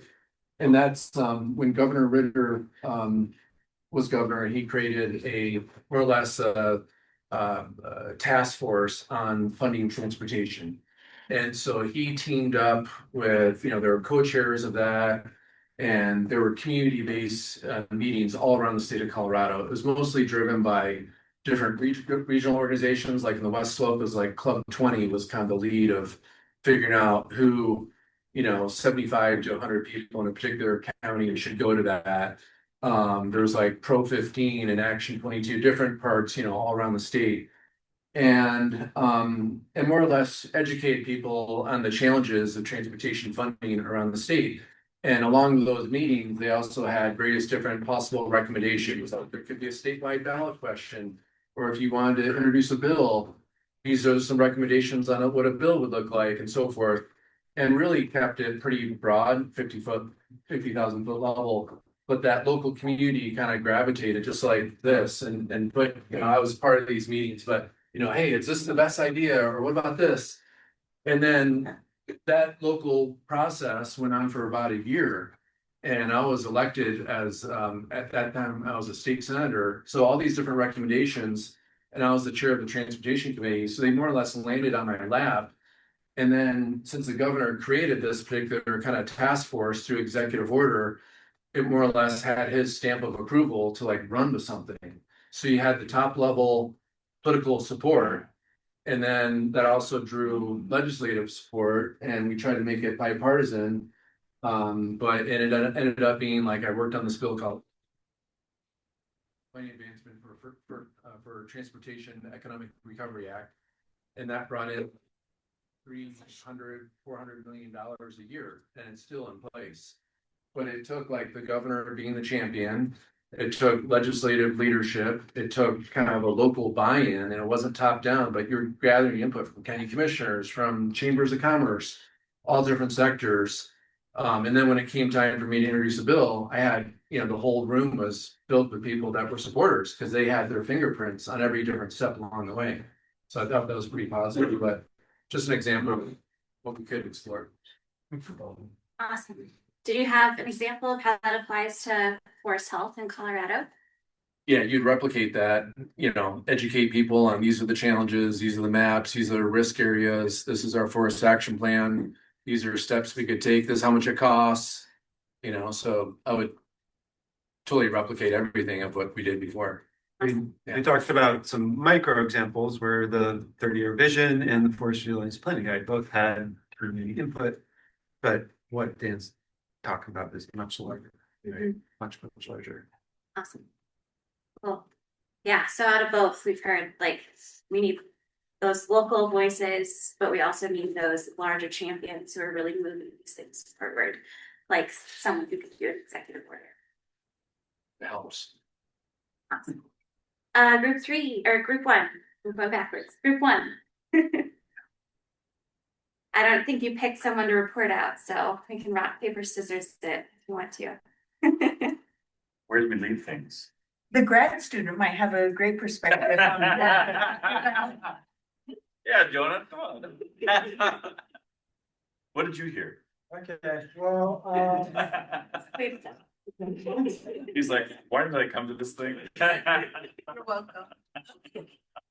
Yeah, so we were, for the bulk of the conversation, we were talking about the different challenges in the different counties. We had 3 county commissioners in our group from Archuleta, Summit, and Larimer counties.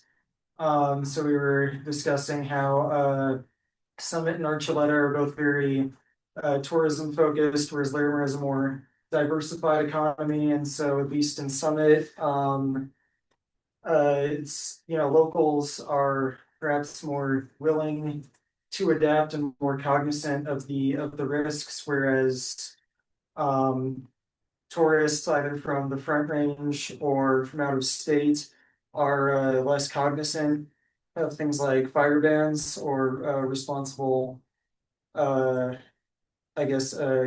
use. We did focus mostly on fire, whereas in Archuleta, a challenge has been building because even with apartment buildings, the Marshall Fire, I guess, was hot enough that wouldn't have made a difference had it reached that area. Was that what you said? It was just as an example Okay. of the current policy and, some of the comments that's coming back from the community, but more of the resistance of the policies being pushed down. Yeah. Yeah, and then when we were closing out, Mike brought up how there's some kind of survey done, right, of Americans from Pew, and it was looking at how much trust you put at different levels of our government. So federal government has relatively low levels of trust from the community, whereas state and then especially local government is very widely trusted. And so we were also talking about the need for local management, especially because with these community issues, people put a lot more faith in their county commissioners than they do their governors or federal representatives.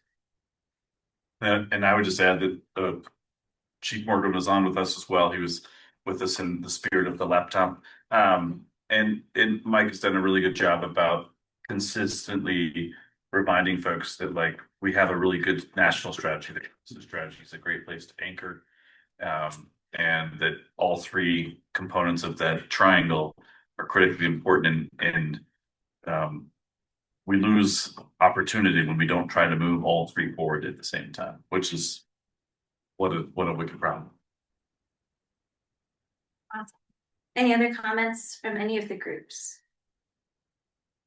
I wanted to just say also, I think Director Morgan brought up about a cohesive strategy of the three stools of the lake, and I think you mentioned that, but I think getting maybe starting at the local level and trying to reach there and really trying to educate folks and bring them on board, and that includes business leaders and tourism bureaus along with local leaders, because they're, I've been getting phone calls the last 2 days on about lots of things.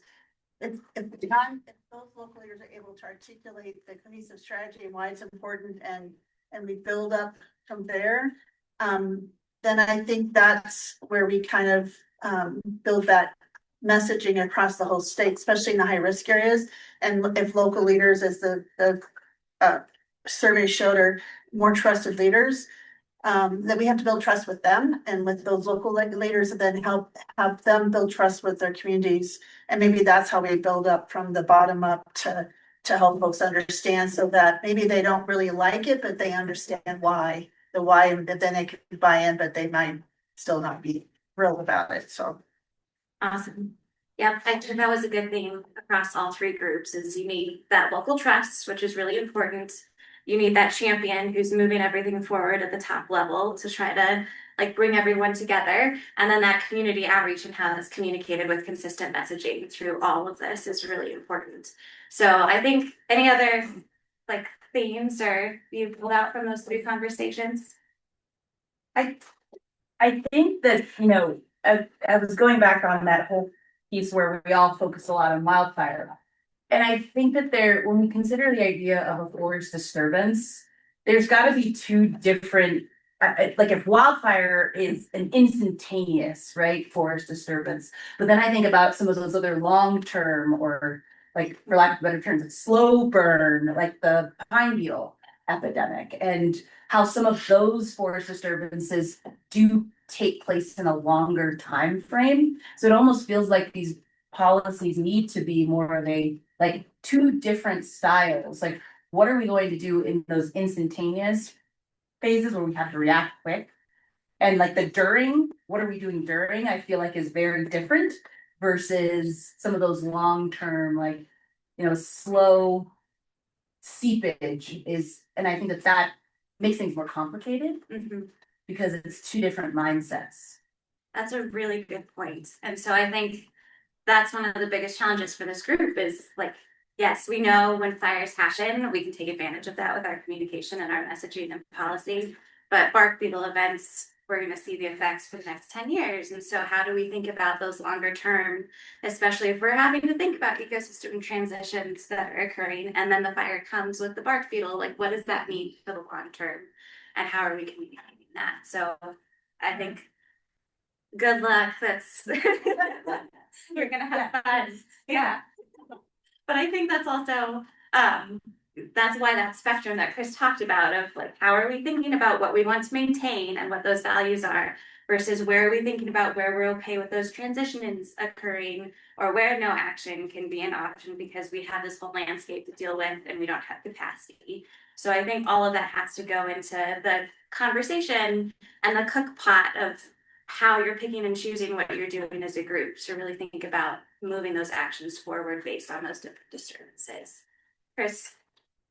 Yeah, thanks. You guys are really consistent, and it's super neat to hear that across the groups, these same messages coming through, and the strength of the need for that local connection, the local buy-in, northern connection and buy-in, the ability for local communities to help shape whatever happens, whatever policy gets formulated and then later enacted.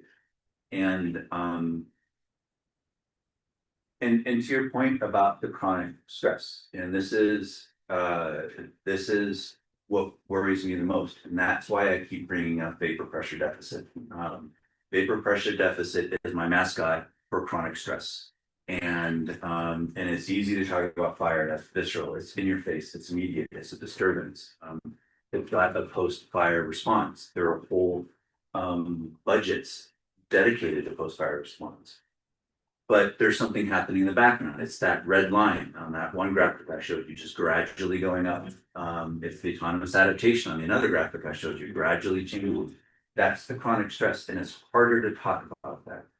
And that comes back to what you all just said about connecting. And Josh earlier drew sort of a twisted Maslow's hierarchy, sort of it was very nice. It is a bit twisted, Chris. It was a nice combination of Maslow's hierarchy, but it started with the personal connection.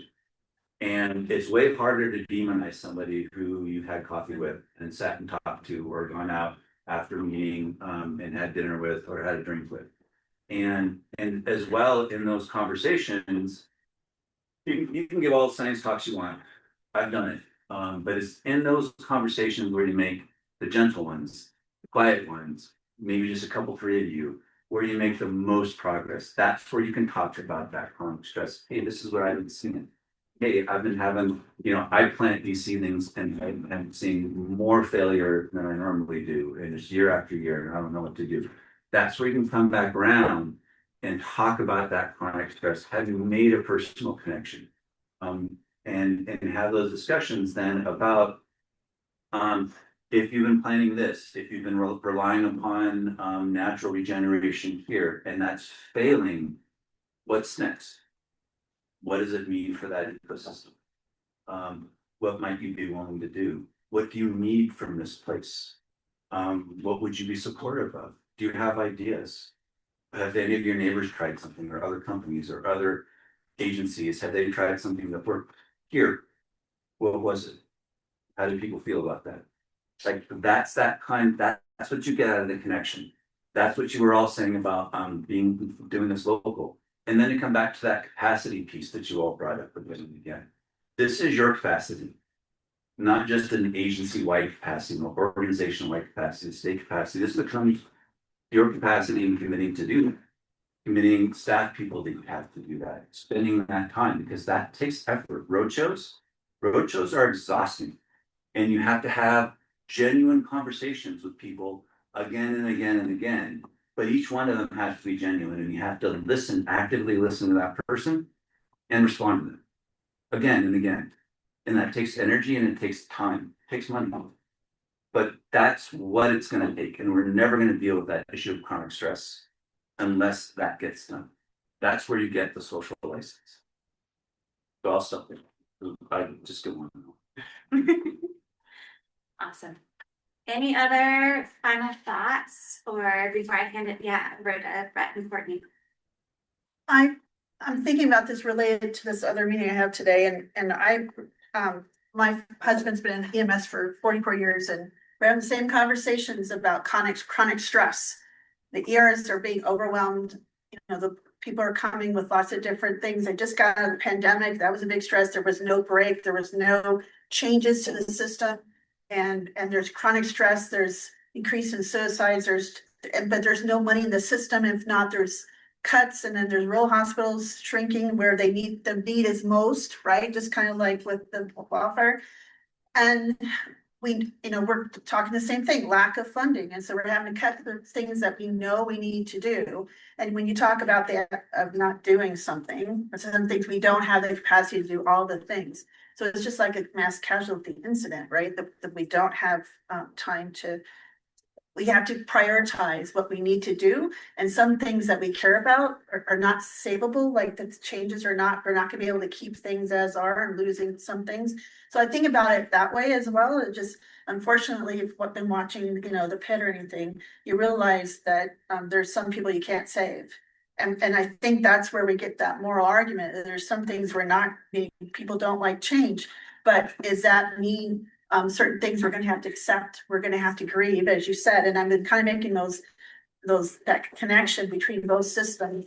Is you have to realize that there's no way we're going to have to grieve it. We can't take care of things. There's not enough. We can't change the capacity or the funding or some of these things. So what are we going to prioritize? And unfortunately, they're really hard choices to make. But we're going to need the political will and political courage to stand up and make those changes, because right now we need that more than ever, because we needed to move already. We needed to go, and there is no, well, let's talk about this some more. I have a colleague, let's look at some more data and talk about this. Like, no, we've talked about this for 6 months. We've had all these studies. Another study is not going to change the conditions. They're right in front of you. And so how do we empower all of us in this room or even local leaders to be able to stand up when we have their back? I think everyone who said that we stand up and have their back and show up with this roadshow was Director McCombs and others have done for me for bringing it, having these consistent town halls and talking about things. And I still hear about one I had in January. People say, "Oh, I'm so glad you did that. I learned this. I wanted to ask more questions." And how do we empower folks to do that and then encourage them and know that everyone's gonna have to accept we can't save everything and we're gonna have to grieve, but there is no other choice, but we have to move forward with something that is gonna be prioritized. So, and unfortunately, I'm not trying to talk about death and destruction, but that's some of these other conversations I'm having right now with EMS and rural things and trying to save lives. And that's gonna increase bad outcomes, so. That was beautifully said. And the concept of triage, which is what you were describing, is front and center and has been in climate adaptation ever since we've been discussing it.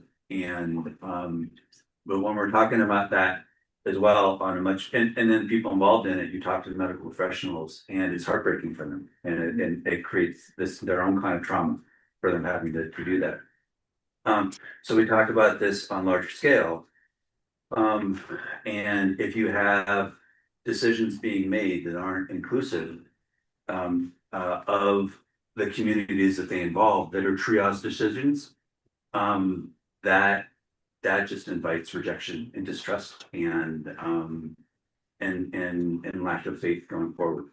And that comes right back to what all of you were saying about the need to engage at the most local level and very personal and have these discussions.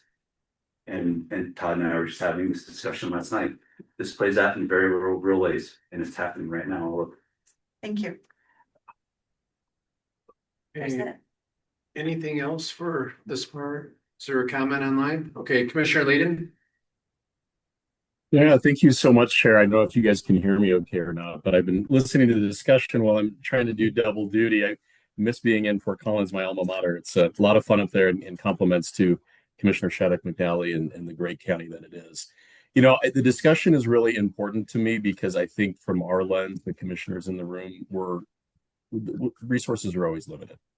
Decision makers are always facing finite resources. How do we focus on empowering decision makers to make the best decisions that have the greatest return on investment?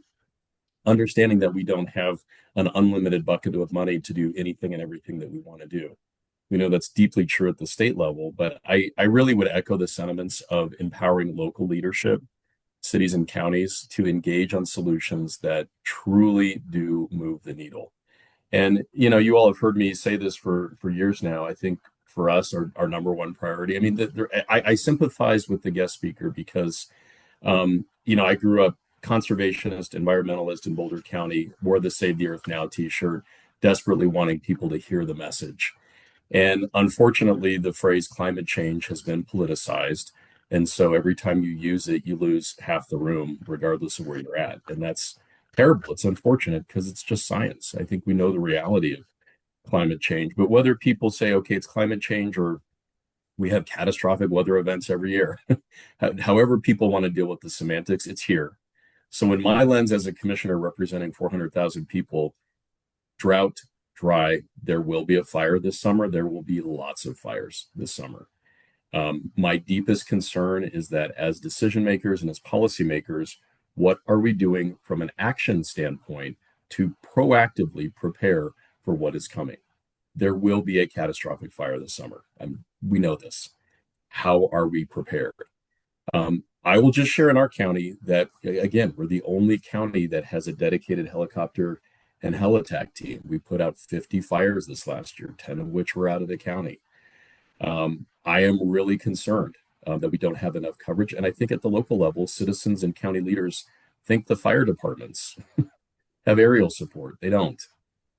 This is forest health. It's not necessarily wildfire mitigation, but it's all connected. I think many made the point, if we're caught in another Marshall fire or Hayman fire, all this talk about forest health and watersheds, and it's, it is so interconnected and related. So I would put my money around ensuring that every county, especially the large ones, has a aerial plan or some sort of aerial support. So, at least in the Denver metro area, it's not just Douglas putting out fires. But we need to have that and be thoughtful about it and have it ready to go before these super hot and dry months ahead of us. So I keeps me up late at night, just like Jody. I'm concerned about it, but I think the science and the policies and processes we know. You all are such brilliant experts in your subject areas. It's implementation of policies that make sense with the limited resources we have. So all that to say, thank you. I'm loving the discussion, and I think I share the concern. Thanks so much, Commissioner. Appreciate your thoughts. Awesome. The only thing Yeah. I'll just end with, you're already doing this work. You've already put culture and mind shift into your 30-year vision. And so the discussions, I think, are just helping you take those steps, figure out what these actual actions are so that you can start actually turning your 30-year vision into reality with what you're starting to move forward from this. So thank you for all of the good work that you're doing as a council. And with that, I'll hand it off to Courtney and Blake to talk about what's next. Thank you so much.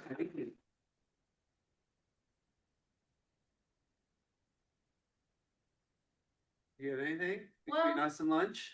I got one short. Okay, well, I'll just say, I feel like we could have had 2 more hours then of like, so where do we, like what levers are we gonna pull on to influence this? So I think like keep thinking about that during lunch. And I think, so we have a portion of the agenda for our afternoon meeting where we get back into like, how is the council doing work? How are the members working together to influence policy and also we could talk about, and what do we want to do with the rest of these pieces of paper on the wall? So we're not like cutting it off right here. We're taking a well-deserved lunch break and then we'll get into some other things. But like we really want to keep this alive. So I want to say thank you for all your hard work. Thank you so much, Courtney and Chris. Yeah. Boots here. I want to just thank again Courtney and Chris for coming and spending your time with us. This was a lot of time and effort for both of you to plan and then be here this morning. And I think I really enjoyed it. This was a different kind of council meeting, and that was my goal to put up there at the beginning. I enjoyed this, and I think we made some progress. So a lot of that is for you. Thank you for coming. And the great news is they're here for a little bit for lunch. And then good and bad of hosting a meeting on campus is Chris and I are gonna miss the afternoon. So if you wanna say something to Chris right now, and pick his brain, you got like half an hour. And then I'll come back at the very end of the day. But thank you all for being here. It's wonderful to host you. And one more thing. This is the second year in a row where I've had an on-campus Lori meeting at the same time that the science fair happens. Yeah. So I would encourage you, if you need to be uplifted, make your way through the exhibits. They're just wonderful. Yeah, So there's a giant science right fair down the hall. You down the hall, giant student science several fair. hundred kids. It'll just make you feel better about the future. So Okay, great. Let's break. Let's break and we'll come back at 1. All right. Yeah, for the online folks, we're gonna come back at 1 o'clock.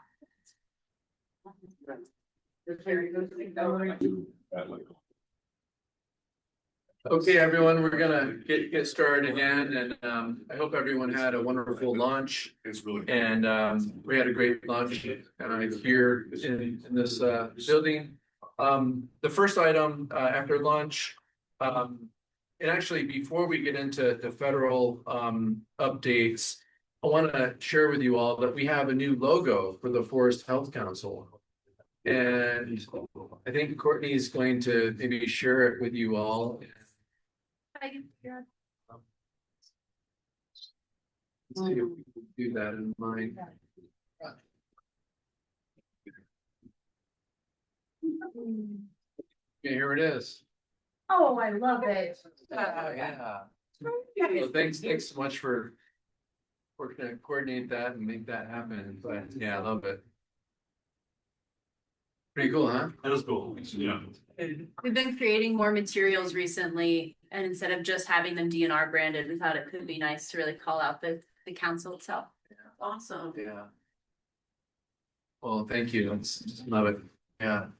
Okay, first up, we have updates at the federal level. Really lucky to have Lacey Gentry with us. She's the DNR's Federal Affairs Policy Analyst. Lacey, as you can imagine, there's so much going on at the federal level.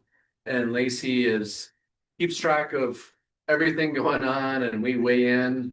We send letters, we meet with members of Congress, all the above. But let me turn it over to Lacey to give us a snapshot of all the issues and topics that she's working on.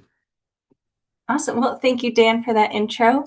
Hello, nice to meet everyone. As Dan said, my name is Lacey Gentry, and I'm here to provide just a couple quick updates on some federal policy changes that are related to forest and forest health. So my main one is that the BLM is proposing 2 revisions to categorical exclusions with a comment period that ends on May 6th. One of these proposed CEs would add a new categorical exclusion for forest and woodland density management covering 5,000 acres. And the other proposed CE revision would both restore and amend a previously finalized categorical exclusion for timber salvage harvest, mainly by expanding the acreage from 250 to 5,000 and increasing the amount of permanent roads from 0.5 mile to 1 mile. And as I mentioned before, these are on the Federal Register and open for comment until May 6th if you'd like to provide any feedback.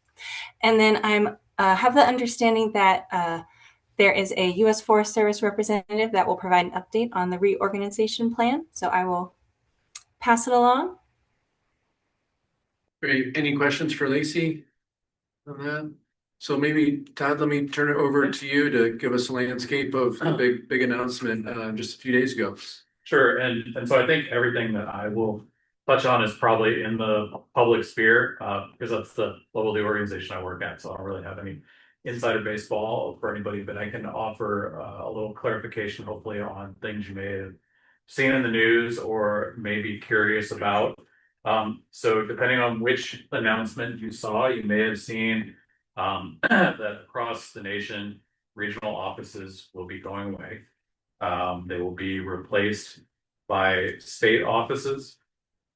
Those state offices, in many cases, will serve primarily one state. There are some states where they will serve multiple states or a couple of states, that overall a smaller footprint, particularly in the West, for span of partnership, I'd say, with what has traditionally been our regional offices. That is going to be a little bit different in the Eastern US. There will still be a bit broader scope for those state offices in the Eastern US and the Southern US. And there is a map out there that I think is in the public domain at this point that we can share with you. For Colorado specifically, I'm sure Matt knows, we'll be sharing some airspace with our friends in Kansas. So that's a good thing for us. We have great relationships with them, and looking forward to that. As far as office closures and how that may or may not affect Colorado. So what we heard most recently is that the regional offices in Atlanta, Milwaukee, and Portland, Oregon, will be closing entirely. And the staff that is in those offices will have an opportunity to relocate to support continuing program of work across the country. Still waiting for more details on that. There are about 6,500-ish employees that have gotten some form of affected by reorganization letter here in the last week that at least notifies us that we will be part of the greater reorganization, as they do that, those include me, and may stay where we are or may need to move to better align with what the future organization may look like. So outside of those 3 offices and our folks in the National Capital Region, who will by and large be relocating, I believe we're going to retain just over 100 positions in the greater DC area, is my understanding. We don't have a clear picture of where all those folks are going yet. As you probably heard, the new national headquarters for the agency is going to be in Salt Lake City. A certain portion of those folks, I would assume, are gonna go to that location. Some of them may go to other service centers across the country, so will be both a service center and a consolidation of research and development here in Fort Collins, along with the state office. Our understanding is that state offices will replace again that regional forester region model, and will mostly be composed of a handful or going to be working primarily with our state partners on our joint mission. So the service centers will probably replace a lot of the functions of regional offices, having our technical specialists. Don't know if that's going to be a programmatic redistribution of those folks, or if it will be a more of a geographically aligned model, with folks being more place-based or geographic area based in some of the way that they have traditionally been. So you'll hear me saying we don't know a lot because there are a lot of things we don't know. But again, all the regional offices are closing. Some of them are actually going away. The one here in Lakewood is closing, but with the idea that there will be space for some of the folks who are in this area to remain in the geographic area to support new programs of work or realign programs of work. That is the same as what we're hearing for Missoula, Vallejo, California, Albuquerque, New Mexico, Juneau, Alaska, and Ogden, Utah. Is that all those facilities are officially closing, but the individuals that work at those facilities will likely be able to be reassigned to a program of work at one of the service centers, but that ultimately those programs will all be realigned to service centers over time.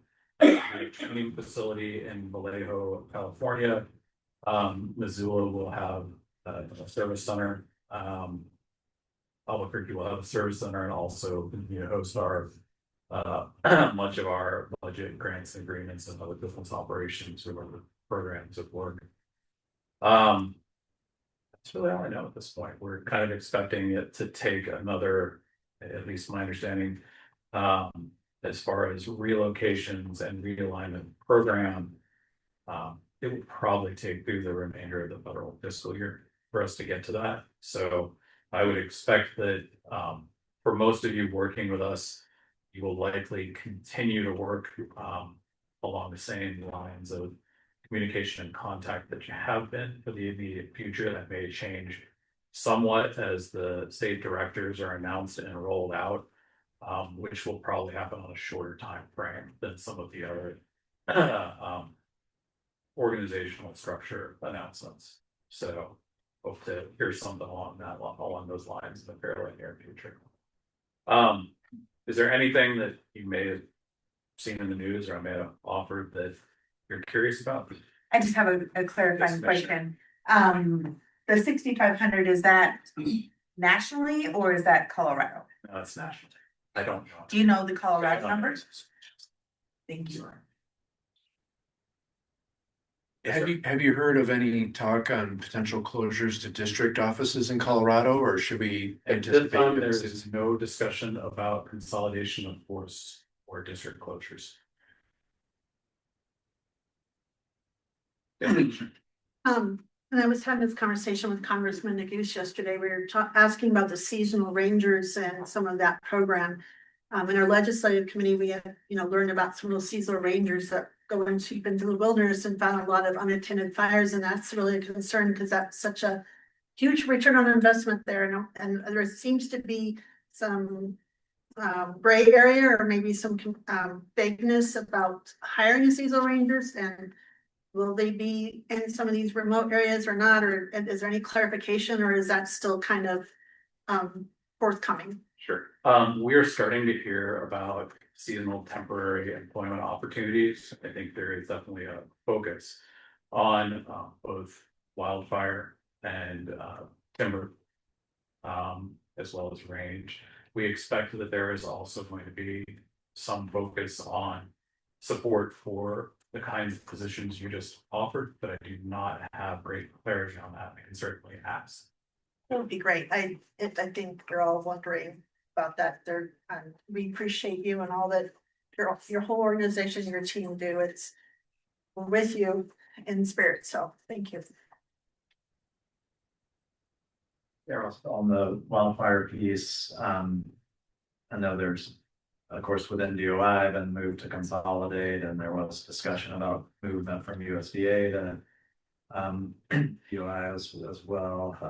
Any more update there in terms of where that function may sit? Sure, I don't have any update really on whether or not wildfire will eventually be consolidated as one agency. What I can say is that for the U.S. Forest Service, the goal is to create as little disruption as possible for wildfire employees over the coming months, especially over the fire season.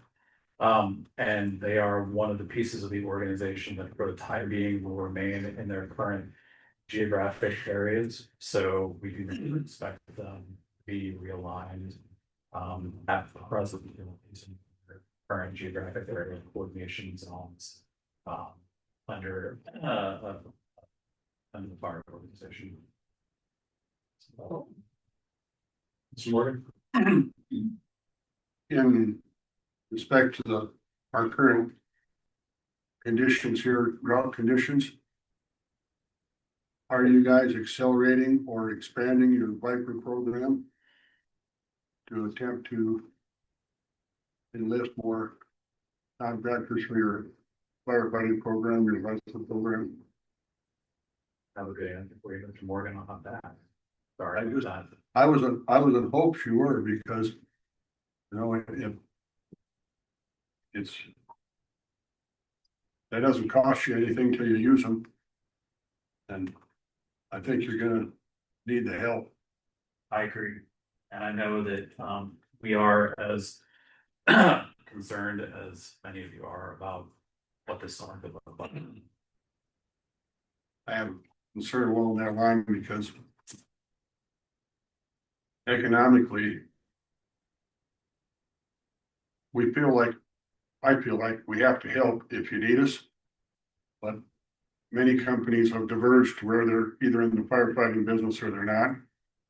And I understand that, because like for us, your organization may need 2 pieces of equipment, but it idles 5 other pieces for me. And we can't work in the chain. And so, but on the other hand, if you need the resources, you know, we have to be there. And I was just wondering if you were reaching out for more Viper agreements, because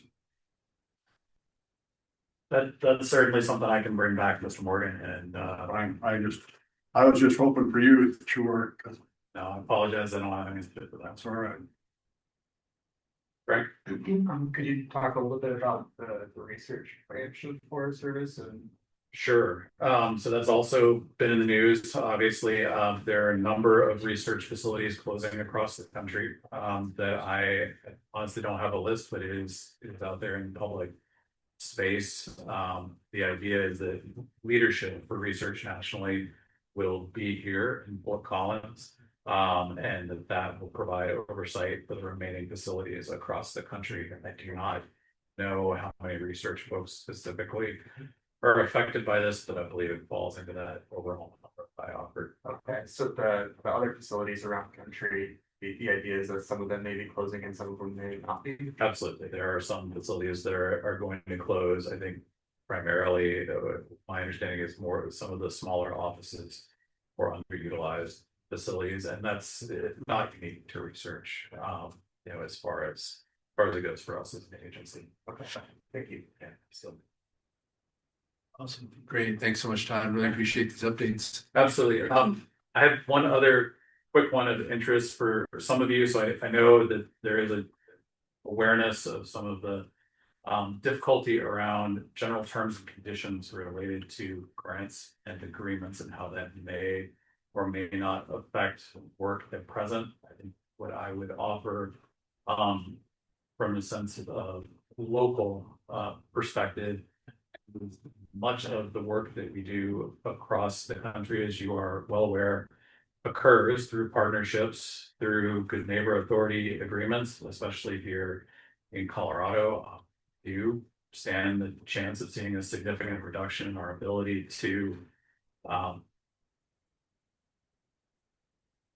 do vital vegetation management work across the state, and with the possibility that we could see potentially up to it could affect up to 50-60% of our projected target, specifically for here in the state this year. So that's really the only update I have since that one is it's a little bit out of our hands, waiting for more information nationally on any conversations around some of the specific requests that have been made for considerations in terms and conditions. Well, thank you. Appreciate it. Yeah. Lacey Gentry did put a link in the chat. We'll include it in the notes for to the website that does share some research and development facility closures and ones that are not. So we'll make sure everybody has that information. Thank you, Lacey. Great. Next, we have some state policy updates, and Allison will share with us a few updates on the legislation.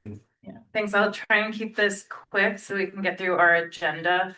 I'm going to share some of the bills that we've been watching here at TNR that also have the potential to cross over with Forest Health Council or some of our other agency representatives here.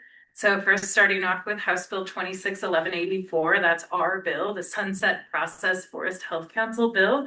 Some of us will be stepping out this afternoon to testify.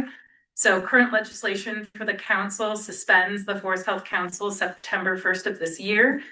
We went through a sunset review process late last year and early this calendar year. And so this bill follows the recommendations from the sunset review process to continue to work the Forest Health Council.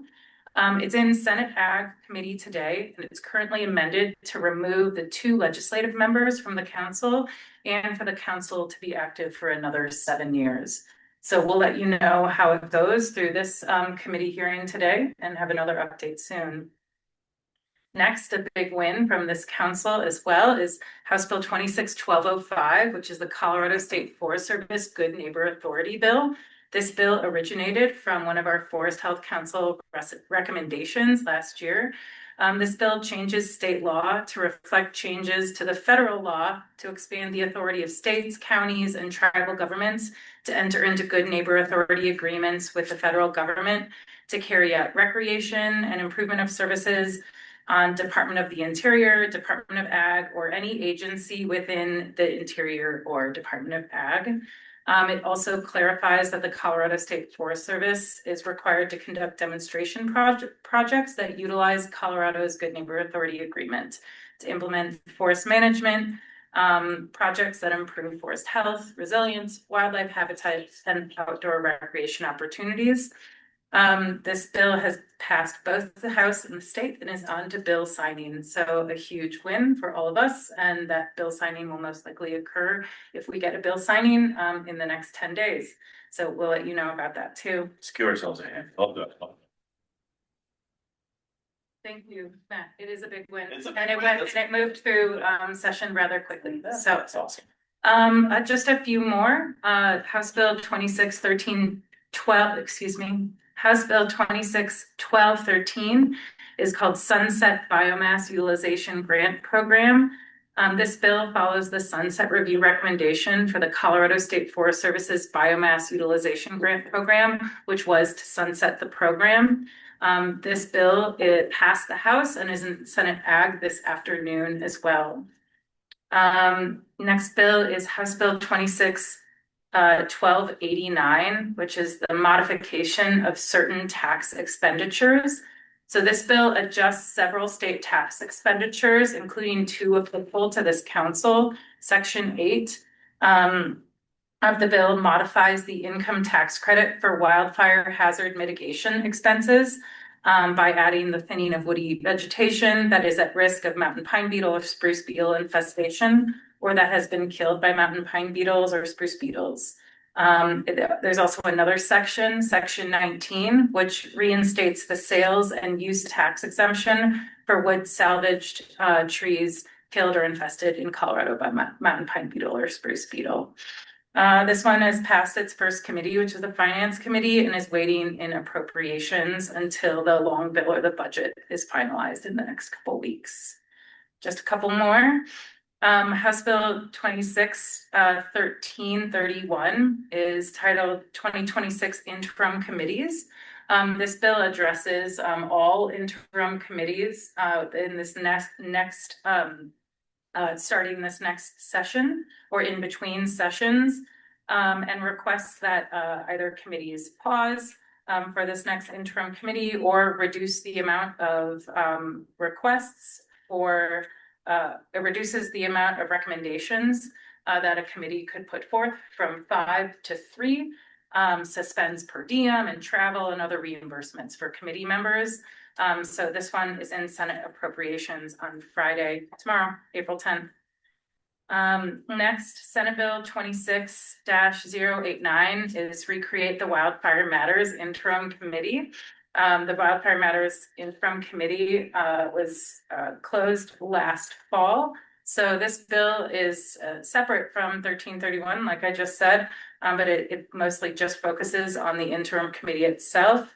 It has passed the Senate Ag Committee, but it's still waiting in appropriations, similar to other bills that are waiting for the long bill to move forward. And the last bill I'm going to touch on is House Bill 26-1132, which is called Practices to Support Pollinators. And this encourages the State Forest Service, the DNR, DPA, and CDOT to prioritize the use of eco-regionally specific plants that support pollinator habitats in projects on state land and projects that are managed by state agencies. This bill has passed House Finance late last month, and it's referred to the House Appropriations and awaiting hearing, similar to other bills, awaiting the long bill. So that's my list for right now. And before I open it up for any questions, I wanted to turn it to Director Mike Morgan, who's on the screen, just to talk about a bill that was in DFPC's wheelhouse. Thanks, Ally. Just briefly on House Bill 26-1334, which was introduced. The bill did a couple things. It was killed in committee on Tuesday on a 7-6 vote. That would have extended the implementation of the Wildfire Resiliency Code Board, or the Wildfire Resiliency Code, I should say. It would have delayed that until December 1st. It also had a requirement for the code board to adopt a new code by July 1st of this year. That was predominantly being driven by some manufacturers that wanted their products included. Another piece of that was to do an insurance assessment capability, on the ability, what the impacts were to insurance. We felt that was better served in the Department of Insurance than in Department of Public Safety. And then it also gave the opportunity for an individual to appeal a code interpretation or a code requirement to the statewide board. So several of those had significant fiscal impacts. And for some clarity, you can appeal. The appeal to a code requirement is handled at the local level. We think that is the best way to do that still. And then the other piece was that the extension would have, the adoption of a new code by July 1 would have required emergency rulemaking and emergency code hearings in order to do that, which is not in the best interest of the stakeholder process that had been done. So we were officially, as a state agency, we were in the amend position, but as I mentioned, that bill failed 7-6. So the code will continue as originally planned. So that's all I have for an update on that, Allison. Awesome. Thanks, Mike. Thanks, Ally, for these updates. Any questions for them? Okay, if not, let's move to legislative recommendations, and thanks so much, Committee Chair Jody Shack-McNally, for all of your work and helping to spearhead this particular committee. And I know you're going to walk through some of the recommendations for next year. Yes, thank you, Mr. Chair, and thank you for those kind words. I just want to echo those onto the rest of the committee, the legislative committee. We meet every 2 weeks pretty much, and it's a lot of time. And I appreciate everyone's time and efforts, and we have a very consistent attendance and great conversations, which we always come to consensus, but we certainly we have a lot of diverse perspectives to bring, and I really value that. It's really unique. I was sharing some of this with some other the water tables night, talking about how do we bring everyone together with their perspectives, and I was using that committee as an example of diverse perspectives, but really focusing on kind of the picture why we're there and overlapping values. And I have to say you all inspire me every time about how we can all work together and bring some great ideas. I would say we're still, always wrestling. What do we bring forward and what do we talk about with legislative priorities when we have probably financial constraints? And so we still feel like we have to still share what we think is our priority, even if there might be financial constraints, because as we talked about earlier today, the cost of inaction is unacceptable and maybe too great to think about. And so I wanted to kind of preface that, but also is kind of the why we're starting off with that first one. And, again, as you saw in the final draft, they don't really, these priorities don't necessarily reflect the budget or legislative priorities of the Department of Natural Resources. And also we just understand there are budget constraints, but we kind of landed here. So the first one, and we heard from we have some partners we invited a lot at the end of the last few months, as we were kind of reiterating or looking at these priorities, and we had a list that we were working off for over a month. We brought in some subject matter experts who were not members of the council or associated with the council to kind of give some more perspectives at some of the things we were looking at, to kind of give some subject matter expertise and maybe some perspectives we hadn't thought of as a council. And a lot of those folks may not be here today, and some are here today. And I just want to thank them for participating, because I think everyone's time and energy is a premium and really important to acknowledge and value that. And so some of this first one kind of came also from some of those folks who wanted it to kind of, we all need to kind of still punctuate and acknowledge the importance of forest health and fire mitigation funding. As we saw with some of the legislation earlier this year that was defeated, we're starting to see maybe push and pull on funding and where it's coming from or where it should go.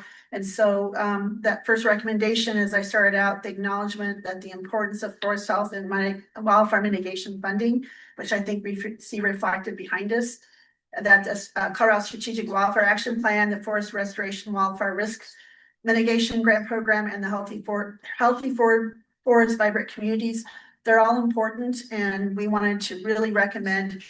And before we talked about this too, we might make a recommendation, but we're having an action in each of these, and we'll highlight the action of this first one.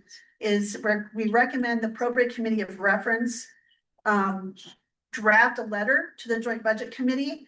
And I don't know whether what that committee will be, since the Wildfire Interim Committee is paused. But maybe it's one of the Senate or House committees, and maybe the Forest Health Council also might look at putting a letter forward to help that committee with a framework of what a letter of response is.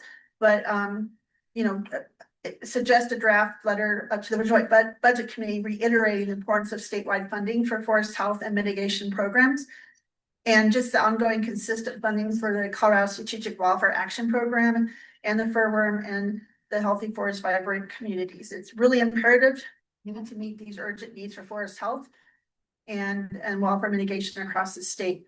The Workforce Development Grant from CoSWAP pays for Conservation Corps, Department of Corrections Swift Crews to complete wildfire mitigation projects to reduce wildfire risk to life, property, and infrastructure while supporting entry-level training opportunities and experienced individuals interested in wildfire mitigation and forestry, which for some of us that were on the tour yesterday at Fort Ridge Community College, we heard from some of those internships and the need for paid internships. So, and we know each of these programs, as you read through what was presented, I won't read through all of it, how important it is to kind of keep that funding going.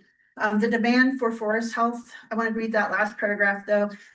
All these programs, I think sometimes we maybe think of them separately, but really, and you think about the roles of the Colorado State Forest Service to provide private landowners and communities and partners with the tools they need to address forest health and forest and watershed health and wildfire risk, the communities and the forests around them. But all these, and I think it's intentional, these programs are complementary and unique. And I want to thank Courtney for the beautiful job she did helping fine tune and craft this language.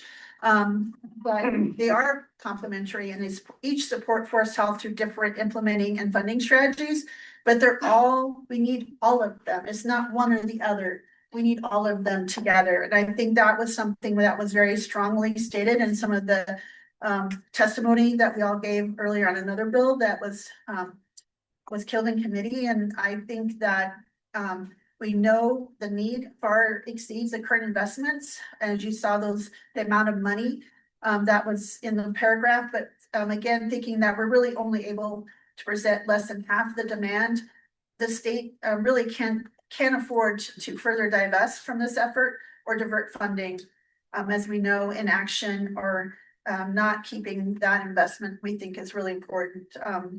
And all of it, you know, the forest resilience and mitigation work, including farm hardening and defensible space. We can't do one without the other, but we need to kind of make sure they all stay strong and funded. So that's the first recommendation. I'm going to go through all 5, and then maybe we can take questions after that.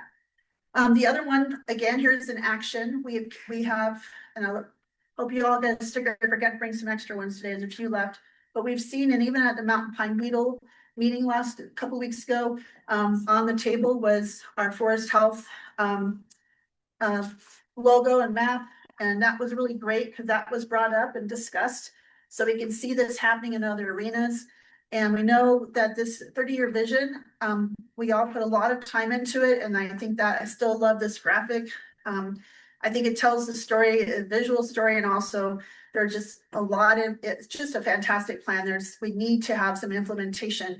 So our recommendation is for adoption and implementation by policymakers, legal implementers, and residents. And our recommendation is that the Colorado Assembly pass a resolution recognizing the Colorado Forest Health Council's new 30-year vision as the state's 2055 vision for forest health in Colorado. And full implementation of the 30-year vision will require the commitment of resources from public, private, and other resources as available and appropriate. I've been off and on down to state capitol, invited on to mostly the Senate floor, and I've been witness when others have brought up resolutions read for farmers markets and other items. So I think this would be a really important one and easy one to accomplish. But I think it would be really a big step for them to recognize this as the Colorado's plan and adopt it as, and then maybe making that commitment for full implementation, I think would be a strong statement and help reinforce what we talked about in recommendation number 1. And 3, the workforce development. We keep talking about that in some of your regions, and we talked about this yesterday with our little tour at Fort Ridge Community College. And we know forestry and wildfire mitigation workforce in Colorado is aging, and also we heard some stories of some of them heading out to other states. And to meet the current and growing need for forest health and wildfire mitigation work, the workforce must be supported and grown. And of our success of Senate Bill 5 and our attempts to try to get this, maybe this education or interest in pathways, even down into middle school and 4-H and other things, wasn't as successful, but Senate Bill 5 was very successful. We just really see this development across age ranges as imperative for our healthy forests in Colorado now and to years to come. And we just think that we've had success supporting workforce development at various ages, from high schoolers to post-graduation internships. And we just recommend the appropriate committee of reference also indicate this as a priority to the budget committee and continue to support however possible investments into and prioritization of this issue. And I know the fire commission has also been working on these efforts and had some success last year with that. So maybe that also, we want to maybe think about how we can join efforts to really emphasize we need the workforce to get this work done. And then number 4, this is one that we're a little excited about. It's a little bit of a partnership and an alliance with folks outside the Forest Council, and they have come and bringing those are one of those invited guests to bring some of their expertise in this area. And so this one would take some stakeholdering, but we think this might be a way to address some of the challenges and areas of transportation costs, which would be to increase weight limits for trucks transporting forestry products. And so we heard from lots of various forest health and wildfire mitigation planners and implementers that biomass management and the cost for transporting biomass off of projects can inhibit the work. And Mr. Morgan has shared this a lot too. Transportation cost is a barrier, and it's one we keep having over and over again. But this might be one way to chip away at the big issue. And the transportation costs are incurred from the wood being removed from a wildfire mitigation or forest health project that has no monetary value, and that's a barrier. So the cost increases as the important forestry it really increases the work for forestry significantly.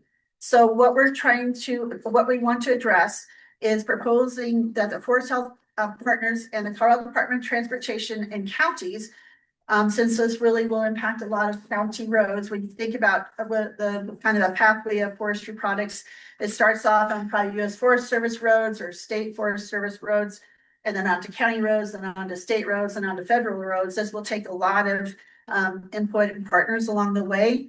And also we would need CDOT staff, including those in freight mobility and safety branch, and those who permit oversized and overweight trucks.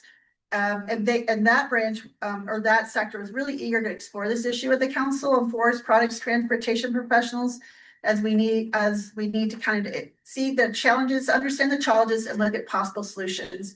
I won't go into all the details because I think when we talk about, whether it's over 80,000, 97,000, which roads, all those things, we just think really close collaboration would be imperative for further development of this policy recommendation, and to make sure that counties and those folks impacted, and it would take a lot of making sure we have multiple perspectives to maybe reduce barriers of local governments being a little bit like, hey, this will cost us too when you're on wear and tearing on our roads. So it's something that I think will be unique, and maybe one that we can address, but it would be very narrow focused for only forestry and mitigation projects, and not trying to open up weight limits across the state, because that would be a big gnarly thing to try to tackle. So we're excited about that.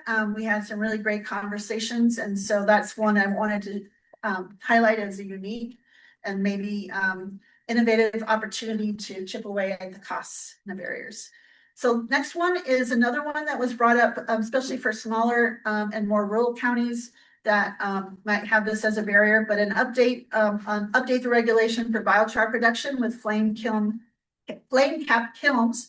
And as we talked before, biomass produced as a byproduct of healthy forest and wildfire mitigation is a challenge, and it's a challenge to utilize and to transport. So creating end uses for this product would allow the cost to decrease, and utilization is preferred. And so biochar is a carbon-rich material produced by heating biomass. If you're not familiar, I know Commissioner Layton, their county has actually bought and opened their own biochar facility now, but it's treated in very high temperatures in anaerobic environment, and it kind of makes a product that is used across agricultural, ecological, industrial uses, including water filtration. And so currently it's classified as an incinerating construction material, which makes it really prohibitively costly and administrative burdensome compared to piling and burning slash. So flame cap kilns are small and a part of a diverse array of local solutions to the biomass challenges that forest health and wildfire projects might face. And so updating to those cap kilns would reduce the barriers for biochar production and biomass utilization for forest residues. And it's something that even Larimer County is exploring with our woody biomass plan and study that we've done. And so we would need to liaise with the Colorado Department of Health, Environment, and the Energy Office. And in your packet, there is a bill that Washington State passed on a similar issue, which would also help guide us with some things that we might need to consider.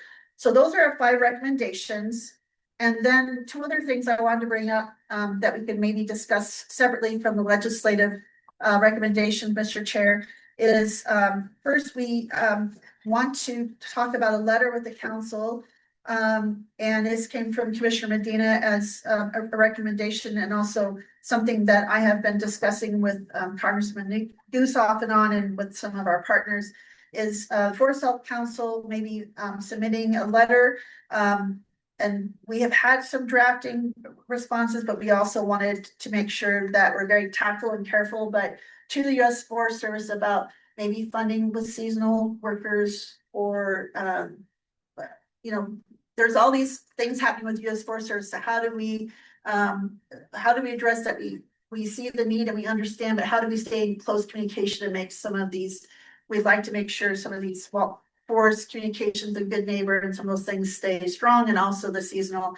So we like to see how the council feels about that right now and see how we go forward. And then the next one is something that we want to make a recommendation of making a list, trying to coordinate some of the funding and grant programs that are outside the Forest Health Council. And to fully explain that, I wanted to turn that over to Samantha and to Courtney, because this kind of came from Samantha and I wanted to give her a chance to kind of share the origins of that. And then maybe Courtney wanted to address that, and then we can maybe pass it on to you about how we want to move forward with the 5 recommendations. But as chair of the legislative committee, the committee had voted unanimously to recommend all 5. And on my recommendation, Mr. Chair, when we move to what you want to call for these recommendations, I have my strong recommendation. So I didn't know if Samantha wanted to talk about the partnership between you and Courtney to develop this resource. Yeah, thanks, Commissioner. So, I mean, this is also evident in a lot of the sticky notes too, so it's very relevant, but kind of recognizing that state agencies have varying resources that are sometimes difficult to understand, sift through, and maybe even more so like understand how you kind of stack those funding opportunities, what's eligible, what's not. So we have discussed as a legislative committee, maybe trying to find a way to pull some of the really important resources for natural resource timber industry, basically all of the partners we're talking about today, so that they could easily kind of see maybe like the top 10 to 15 resources that would allow them to fund their work, get assistance with understanding funding, so maybe some technical assistance or education. So we thought maybe we could start with a 1-pager, and maybe a QR code linking out to kind of those various resources. So these would be resources like from my office, the Economic Development Agency. We've got a lot of tax incentive programs. As you from the CDPHE, there's some circular economy resources, certainly DNR, Colorado Forest Service, State Forest Service. So basically just a place to kind of bring these together as a starting point for what could maybe be an actual larger hub of these types of resources. So I've spoken with Courtney and Allie about this, and so I'm happy to kind of take that on as an admin recommendation. So we will have something next week. Yeah. Courtney, anything else? Yeah, I'll say briefly, this recommendation came out really organically, and it was wonderful to have Samantha kind of at the origin of it. I know we've had administrative recommendations in the past that maybe were really ambitious and didn't fully account for capacity to bring them to life. And so we've been hesitant to have another one, but we feel confident, and Samantha, has checked with the team, and so we do feel comfortable moving forward again with another administrative recommendation. I think it's bite-sized, and yeah, we can kind of work together to have that probably at the next meeting or two, which is exciting. I also want to say that the recommendations that are up here on the screen have also been dropped in your Zoom chat. If you're on the Zoom, you can look at them there, or they're in your email. One of the emails I've sent in the last 2 weeks, you could probably search for that if you want to get really into the language real quick. Right, well, thanks so much for you and the committee's great work of putting together these recommendations. Want to see if there are any big picture questions for Jody or anyone that's on the committee regarding these 5 recommendations plus the additional administrative recommendation. If not, then I think we should have a motion to support that slate. If you'd like, I wouldn't mind making that motion, Mr. Chair, is up to you. Yeah. So, I would like to, as a Forest Health Council member, make a motion that, the full Forest Health Council, approve these 5 recommendations, and make that a separate motion. And maybe, do that first. Sure. Do we have a second? I'll second. Okay, any further discussion? Okay, seeing none, all those in favor say aye. Aye. Any opposition, say no or nay. Okay, ayes carry it. Great, and then the next one, I'd like to take the administrative recommendation that Courtney and Samantha just presented to develop this 1-pager for now and bring it back to the council and continue to work forward on that, bring those resources together and then bring it back to the full Forest Health Council for full approval. Is everyone right with that? I don't know if we need a formal vote for that. Because we'll see what the final outcome looks like. But everyone's okay with that? Okay, great. And then just turn it over to you all about whether or not what does the council feel about a letter of support or concern or recommendations for the U.S. Forest Service or to federal partners about the need for, supporting the forest management or of seasonal workers or, and I forget, Commissioner Dina, what was your concern about the closing or coordination? We're just kind of, there's a lot of things changing, so just not sure where we land, but what do we all feel about, since we have this federal thing in our charter now, just wanted to open that up. We've kind of felt maybe that was a letter to also maybe even send to our federal delegation to show our concerns or our support. I'm just wondering what everyone thought. Thank you, Commissioner. I think really, it was prior to the announcement really being official. As we know, it still sounds like it's a moving target. There's still a lot of unknowns as explained. And I wanted to get ahead of it before the formal announcement. I think not that it's too late, because it's never too late. I think, the higher powers should know how we feel, whether if that's from the Forest Health Council or if that's from us individually as community members, elected officials in the industry, however that looks for us individually. I don't know, but I really wanted to get ahead of it, but we're behind it now. So I don't know what the thought is, because you may know a little bit more than we do of what's happening and what our future may be in Colorado. I mean, the committee could take a first draft of exploring what you would want to see, and then you could shop it to a larger group to see if we're all on the same page. But would this be kind of focused on making sure that U.S. Forest Service still continues like good neighbor authority partnerships and local governments in many cases like fund what I think you call front country rangers to look at the fire issues and unattended campfires and all that stuff to make sure that continues. But those are all really, really important. I believe that was something that was allowed to continue last year as far as those positions that were funded under an agreement with local government. Those did continue. So it's great to hear that you want that to continue. Commissioner, regarding your question about staffing numbers, here in Colorado, I do not have a number. But I was asked to relay that no districts or forests affected. This is specific to the regional office and R&D facilities in the state of this town. At this time. That's my words. Sorry, that's not in what they sent me. Oh.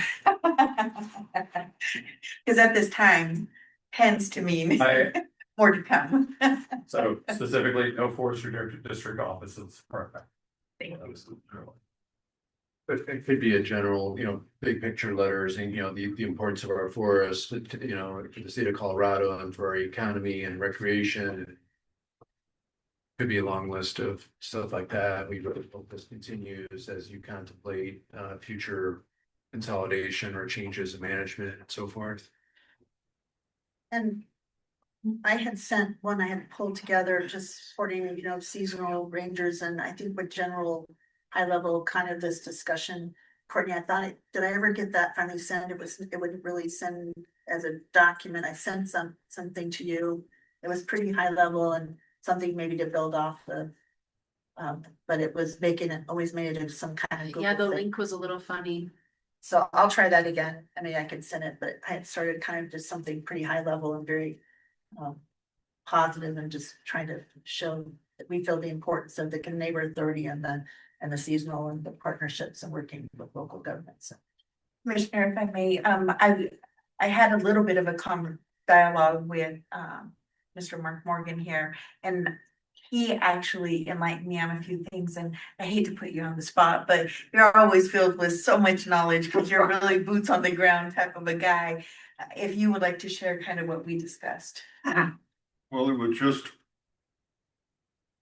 it's kind of a combination of attempting to support the Forest Service and their involvement and their presence in the communities through this realignment.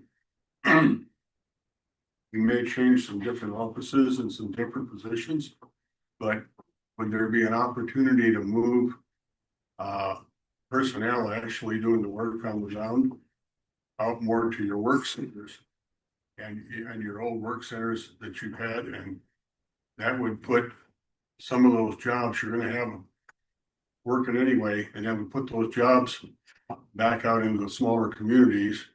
And there would be a pretty significant savings, I would think. I hate to see the Forest Service get realigned and concentrated and end up doing more travel time and less opportunity to get on the ground. So I would like us to be very supportive of getting those folks back out in your work centers. And they would also be closer for initial response situations. I realize that's not always easy, but so many times you would end up having a whole bunch of folks having to run up and down the road as you quote consolidate positions. And I would think it would help the communities and reduce your costs maybe. I know what it costs to give people the keys to a pickup and keep it full of fuel and maintained, and it's a significant cost, and it's just a suggestion, or maybe there could be a win-win. And sorry, Courtney. Oh, I think you can respond to that. I was gonna reframe the question, but if you wanted to respond. No, if I heard you correctly, sir, I think you and I share a concern around, the current efficacy of a dispersed workforce as someone who represents a part of our workforce that is dispersed across a 5-state area, and that works to address local resources, local communities and local needs. And that my hope is that some of the realignment we're seeing will not necessarily affect some of those already dispersed resources, that they would not be consolidated into service centers. That said, that's my hope. I can't guarantee that at this point, but it feels like it makes sense. For example, as a number of you are aware, our 4 self-work groups are distributed across the 5-state area that serve large ranges already. The other thing you just spoke to is a fleet. We talk about it as a fixed cost and there's a well-recognized understanding of how fleet impacts our overall budget. And that it represents a pretty significant sunk fixed cost for the agency as a whole. That is something that's also being addressed right now.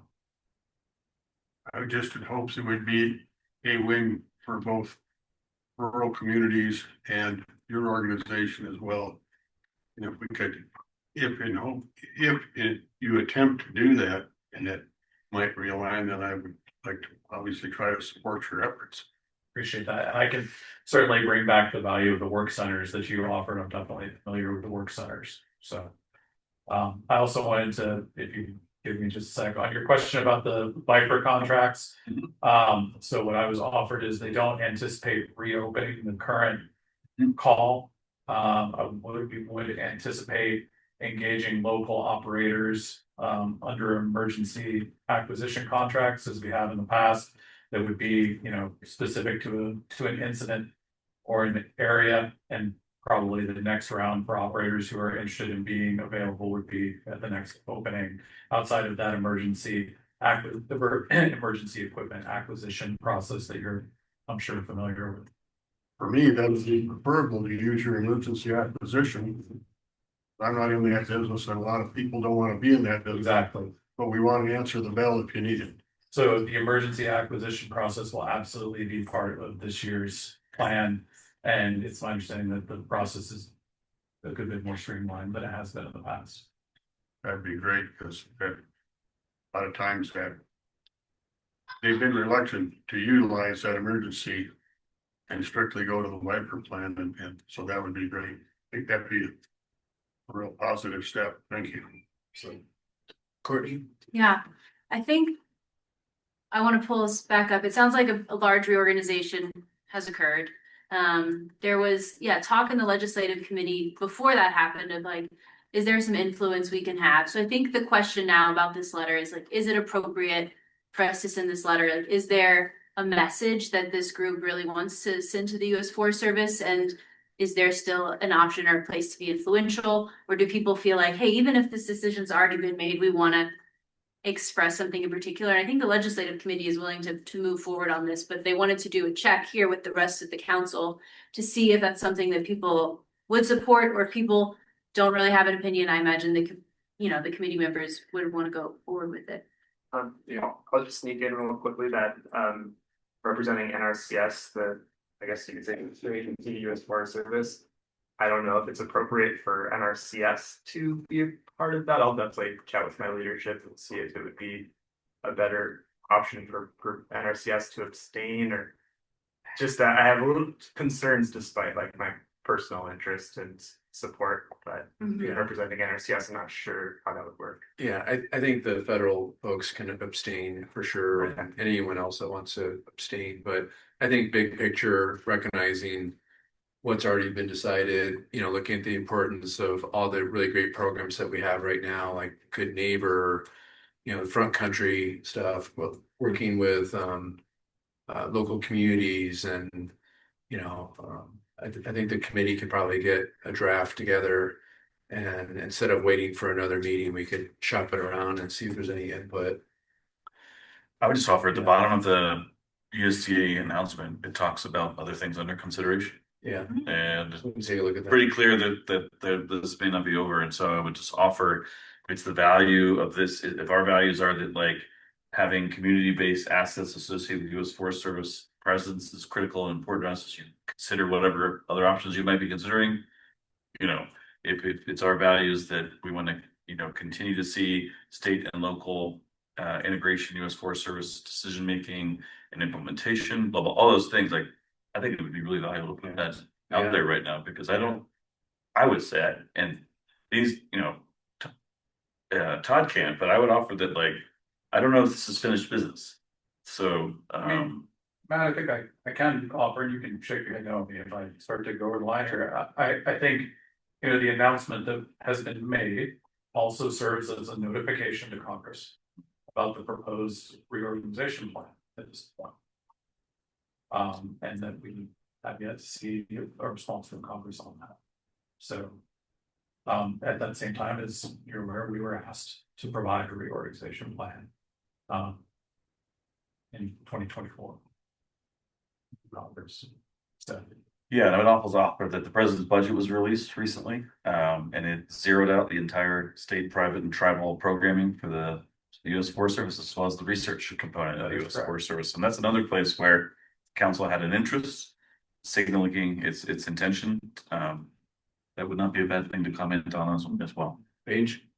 Yeah, I would just say I would be interested in seeing what a council letter might look like for those who could sign on. And I do feel like the communicating with the congressional delegation as well as something to Forest Service would be helpful, just to make sure that Colorado's delegation knows what the state's priorities and opinions are and ask them to help us advocate for those.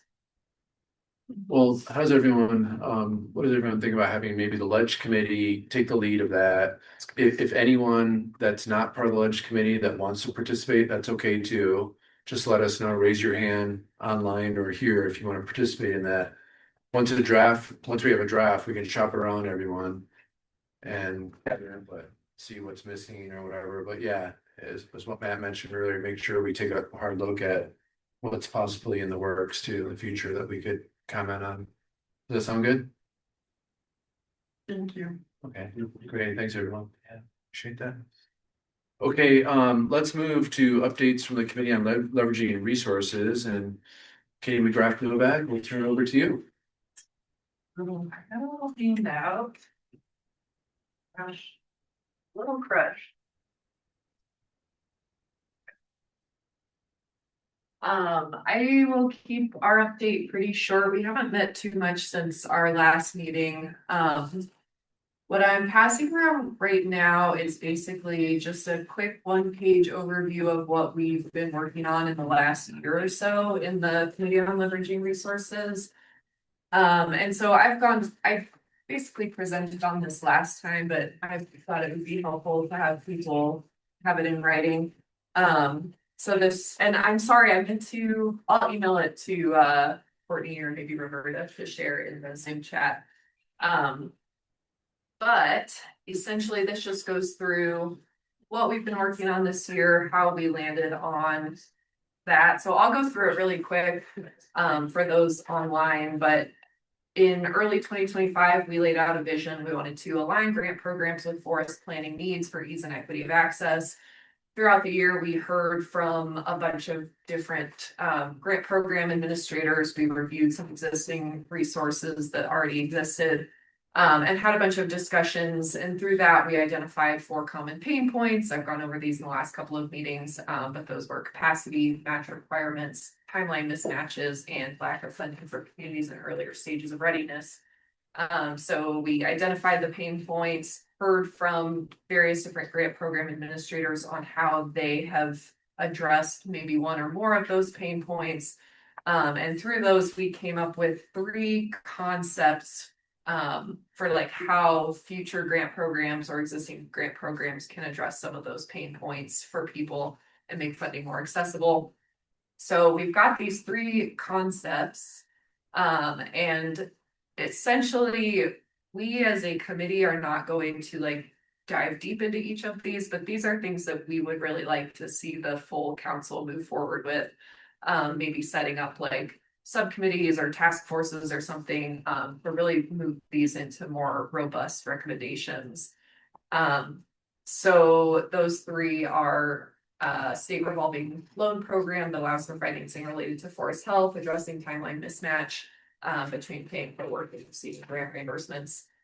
2 is sustained investment in local wood processing and workforce development. And 3 is allow or expand the ability for state grants to cover capacities relevant to each stage of readiness. And importantly for that one, using the Colorado Forest Resilience Planning Guide to point to different types of capacity, indicators of readiness, possible outcomes associated with that. So again, that's all kind of stuff that I talked about in the last meeting, so that's why I'm rushing through it a little bit. But the point of this one pager is just to kind of give an overview of what we've been working on throughout the year, since we don't have like recommendations that we could point to in an annual report, we wanted to show the progress that we've made and how we got there.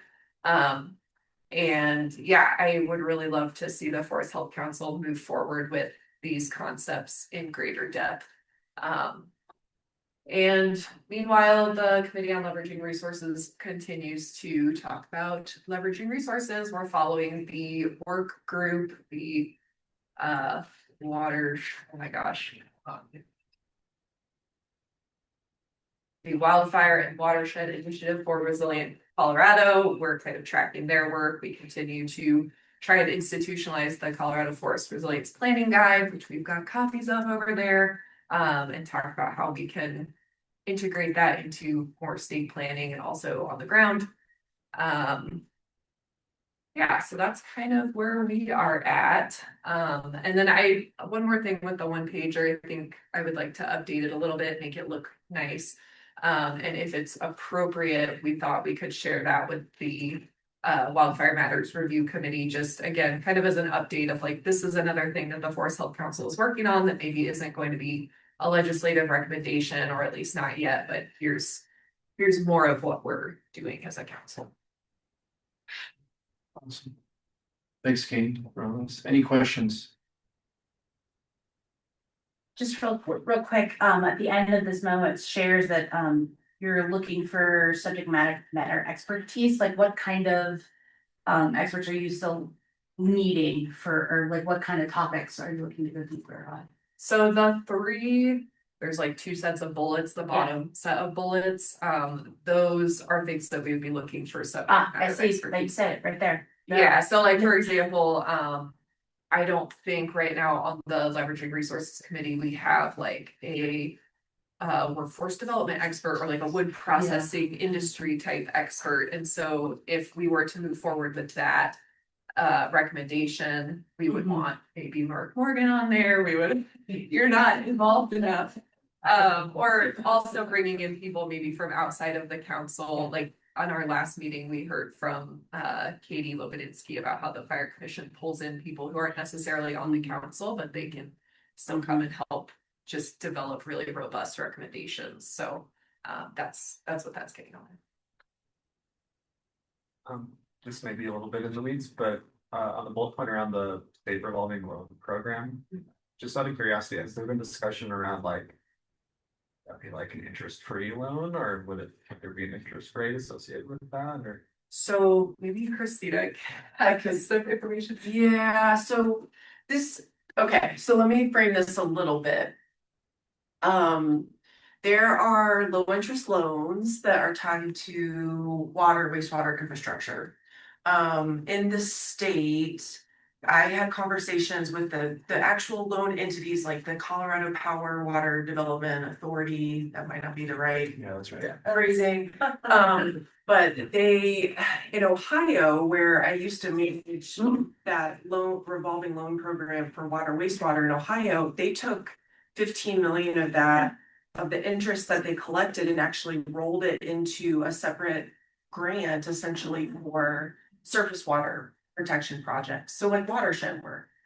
And I asked the same thing of the Colorado Water Development Authority, is like, why don't you guys just take some of this interest you collect, instead of putting it back in a loan, put it in a separate pot for grants for forest health watershed projects?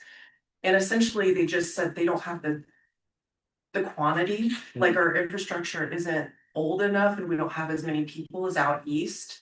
So they don't generate the same amount of interest essentially to grant.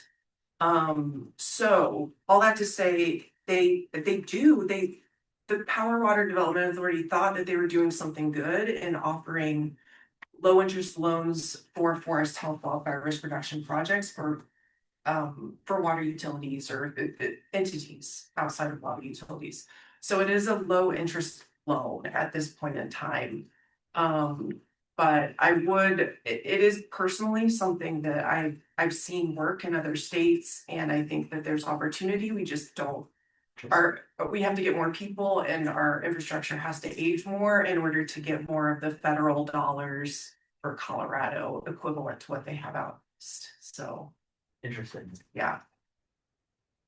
And Yeah, just TNC, yeah. jump in quickly, just from conversations with Christina, TNC, we have been looking at this and any opportunities associated with it, and then we've been emailing as well, Katie, so it would be great to round up and just talk a little bit more about some of the work we've been doing and any opportunity to fall forward here.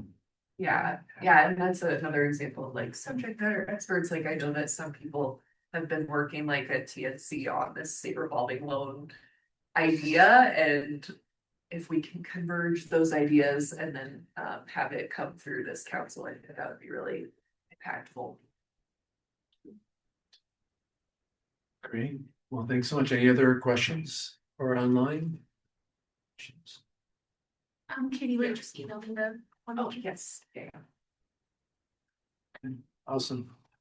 Next up, I'm gonna turn it over online to Katie Lobinski with the Colorado Fire Commission to give an update on the prescribed fire subcommittee and the new Forest Improvement District subcommittee. So Katie, whenever you're ready. Hi, thanks, Director Gibbs. Can y'all hear me okay? Yeah. Yeah, okay, sweet. Well, first of all, since this is the Forest Health Council, I wanted to point out that my Monstera is giving a new leaf behind me here, which is really big news, at least in this household. So, yeah, thank you. Also, I know you're about to have a break, or I think you are, so I will try to be brief. I know how that feels. Just as a reminder, the Colorado Fire Commission is a group of Colorado stakeholders that was stood up in 2019 through a Senate bill, and the goal is to gather experts from around the state to discuss issues faced by the Colorado Fire Service and devise solutions, and then propose administrative and legislative recommendations to the Colorado General Assembly to address those things. So right now, the subcommittees we have are insurance, power grid and utilities, State Fire Marshal's office. We're looking at whether that's something that Colorado might want or need and what that would look like, since every state fire marshal's office looks different. Co-fire subcommittee, we're looking at what increased support for our low resource departments around the state might look like. Prescribed fire subcommittee, and then a forest improvement district subcommittee. And like Director Gibbs said, I'm gonna just give an update on the prescribed fire subcommittee and the forest improvement district subcommittee, because those are the most relevant to the work of the Forest Health Council. And I also wanted to add that there's been a lot of partnership between the Forest Health Council and the Fire Commission, and we're really working to build more bridges in that way as well. So thanks to everyone who's in this meeting, who is involved in the commission's projects. I really appreciate that. So the Prescribed Fire Subcommittee is working on advancing projects that came out of the statewide strategy for prescribed fire on non-federal lands, which was a document that we put together and published over the past year. And some of the key things that we're working on is expanding CCB and RxB3 trainings. So we're trying to build better, stronger relationships with like nonprofit partners and stuff like that. The Ember Alliance, FACO, to get more communications out about these trainings, and also to see if we can offer more of these trainings, get more folks trained to support good prescribed fire in our state. We're also working on providing better mentorship to people who have completed these trainings. And then another thing that's been coming up a lot is the insurance threshold that was set by the State Office of Risk Management that is in the right of entry waiver. So whenever folks want to burn with DFPC, they have to do a right of entry waiver, which has an insurance threshold that is sometimes quite a barrier for people who want to do burns on their land. So we're taking a look at that and seeing if anything can be done to adjust it, or if that's a good idea. And then finally, we're working on communications. There have been a lot of communications projects around prescribed fire, and thank you to Commissioner Shattuck McNally especially for help on this project. We don't want to reinvent the wheel, and we understand that communications projects tend to require money, which as we all know, the state is in quite a tight position with respect to the budget. So we're trying to think of what we can do that would be impactful given the state's current situation. Next up, the Forest Improvement District Subcommittee is a relatively new project that's being headed by Kevin Whalen, who's one of our commission members. The group has met a few times, but the progress is quick. The group is doing a lot of really exciting things, I would say. So to give a general idea, the Forest Improvement District is a type of special district, and Director Gibbs can speak much better to this, but it's a special district funding opportunity that was enabled through legislation in 2007, but no communities in Colorado have actually established a forest improvement district. So we decided to set up this subcommittee to understand why that funding mechanism that exists for forest mitigation projects hasn't been used, and if there are any barriers that we can address through changes to the statute for that, then we want to make those recommendations. So right now we're working to understand barriers, so why communities haven't formed them. And I also just want to say that we understand that this is not a funding mechanism that's right for every community in Colorado, but it's certainly a tool in a toolbox that could be useful to some communities where the circumstances are right. So we're working through potential statutory changes to address barriers to FID formation in Colorado. And yeah, if you're interested in engaging on any of those projects or you have any questions, feel free to reach out to me. And finally, I guess I'll just say that we have our commission's quarterly meeting this coming week in Larimer County at the sheriff's office. And that's a public meeting. So if anyone is interested in joining, you're very welcome. Or you can reach out and I can send some details for the virtual participation option. Yeah, that's all I got. Thank you. Hey, thanks so much, Katie. I appreciate your updates. Questions for Katie on the commission in general or the subcommittees? Yep. Yeah, hi Katie. I got just a brief question on the forest improvement districts is I'm assuming that the mechanism of funding for something like that would be a mill levy. Is that right? Or is there another mechanism there? Director Gibbs, can you answer that? Yeah, I can jump in. And the reason why I can jump in, it was my bill in 2007.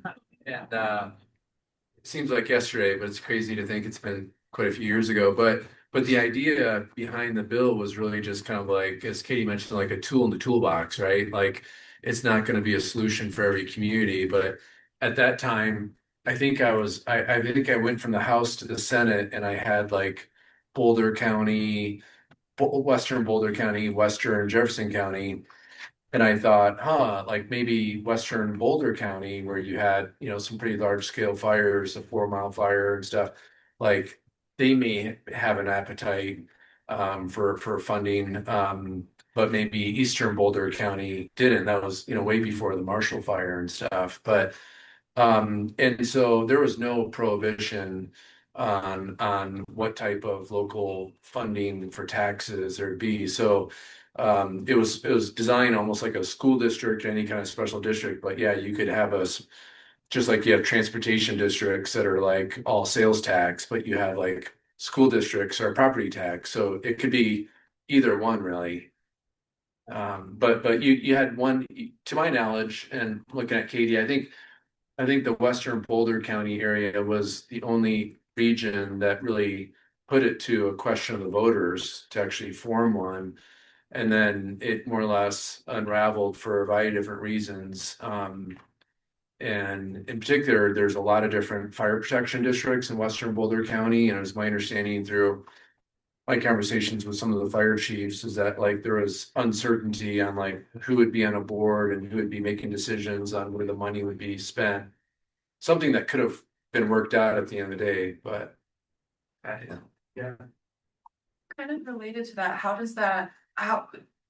did you consider or was there consideration for like conservation districts and ballot initiatives and funding for that? Was it related or? That it wasn't really related, because anyone could do a funding question or whatever, but this was really looking through a lens of like, hey, just like fire protection districts or school districts, you know, have a geographical area.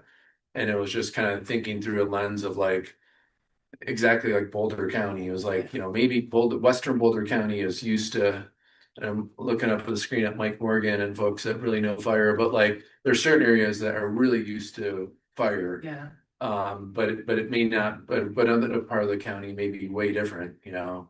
So it's just trying to figure out how you can get the voter block to support whatever ballot question you're exploring. Yeah.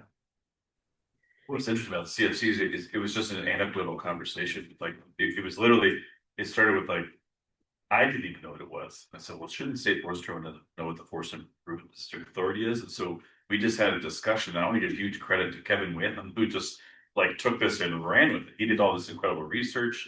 He's reaching out to stakeholders to understand what are the barriers, like how come we're not using this tool?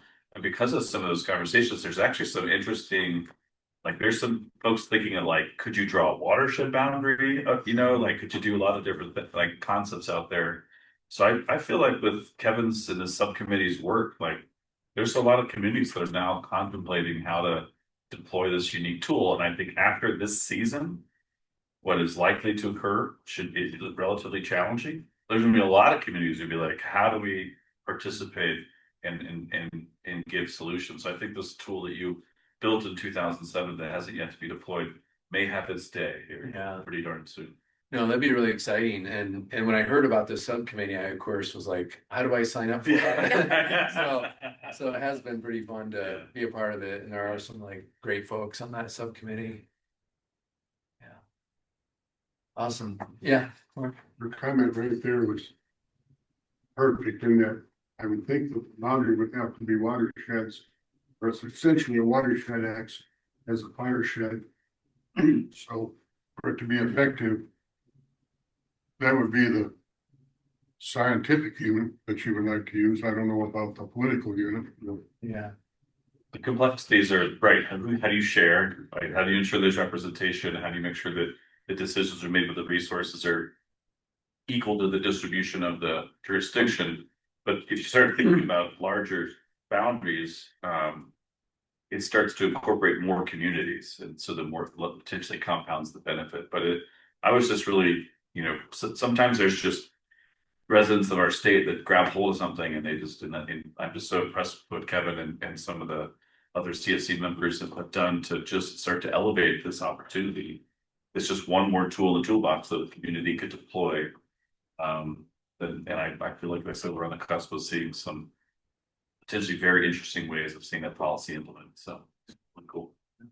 If we had like an award, I would give Kevin Whalen like the innovation award or the like scrappy make it happen award. Because he really is driving this. And I just love that like when somebody gets on the bone, you never know what's gonna happen. Yeah. We'll see. Awesome. Well, thanks, Katie, for those updates. Appreciate that. Yeah, thank you. And then next we have a break. How's everyone doing? Should we just take a quick 5-minute break and come back and hammer the rest of the agenda out? Does that sound good? Okay, let's try to make it back by, I don't know, 2:31, 2:32, something like that. You just showed up. Should we just share that the Board of Health, we've got a 5-1 Who's that no vote? I'm finding out. Yeah. I'm finding out. Well, somebody's gonna like that. Yeah, exactly. Who was that? Okay, everyone, we're starting back up, and I hope you all had a great. Everyone, can I have your attention? We're gonna start up now. Okay. Just a moment, everyone. We're starting up. Go. Yeah. Okay. Let's see. I want to let you all know that just last week we had our second meeting of the Ponderosa Pine Bark Beetle Task Force. That was at Chief Hosa. Some of us were there. The commission was well represented with Commissioner Jody Shattuck McNally there, Paige Lewis, Madeline McDonald, Christina Burry. Thanks so much for being there too. Of course, Matt McCombs and Mike Morgan and myself were co-chairs of that. Did we miss? Was anyone else there? It was also facilitated by the Center for Collaborative Conservation, so they did a really great job of facilitating some of the discussions. At that meeting, we dug into understanding kind of looking at the working agreements and priorities. Definitely a few themes rose to the surface. One was to create a communication strategy for the task force, and also for the mountain pine beetle outbreak, and kind of like how we're communicating. Additionally, there's urgency to develop a short-term we really want to look at short, medium, and long-term recommendations, but really that we wanted to focus laser focus right now on short-term recommendations rose to the top. And that we also wanted to hear kind of real-time information, also how we could support landowners, and understand the impacts to watersheds and critical infrastructure in the light of the current forest conditions. So I really thought it was a really productive meeting. It was an all-day meeting. For the folks that were there, I don't know, Matt or Mike, anything that I missed, and then we can turn it over, I don't know, Jody or others that were there. Christina, if you have any insights as well to that first, or actually it was our second meeting, technically. It was the first one in person, but I think you covered it well, and I just want to congratulate like CCC and John's team were adapting in real time, moving us, had a plan and took the feedback and moved on. I just thought that was a good sign that we got the right team in place, and I really thought the conversations were robust, and everybody was excited, even though it was freezing.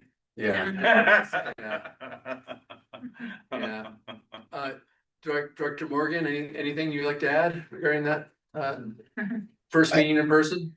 I would echo the comments that I thought the meeting was very productive, and to your point, Director Gibbs, I think, in my mind, we almost wound up with immediate need, short-term, medium, long-term, and what I would call future state. And how do we digest all of these things in a very holistic way? So I felt really good about the meetings, the conversations, the contribution. And I thought what was really interesting, too, is that we had a couple folks show up at the end for public comment. And I don't think that they could have said any, a more clear had we paid them to say what they said, because they captured everything we're talking about. How do we get people to do this work that needs to be done?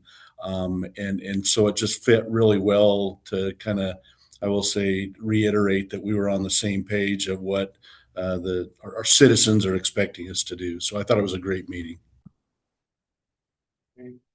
Others that were there too, any feedback you want to share? I just want to echo and amplify both Director Morgan and Director McComb's comments. I agree with the members of the public just pretty much put an exclamation point on our conversations, and I agree with you. I was trying to figure out who paid them to show up, but didn't figure that out. But I do appreciate the consultants able to adapt and move in real time, as the committee felt like we needed to kind of maybe do things a little more urgently or change some of the processes.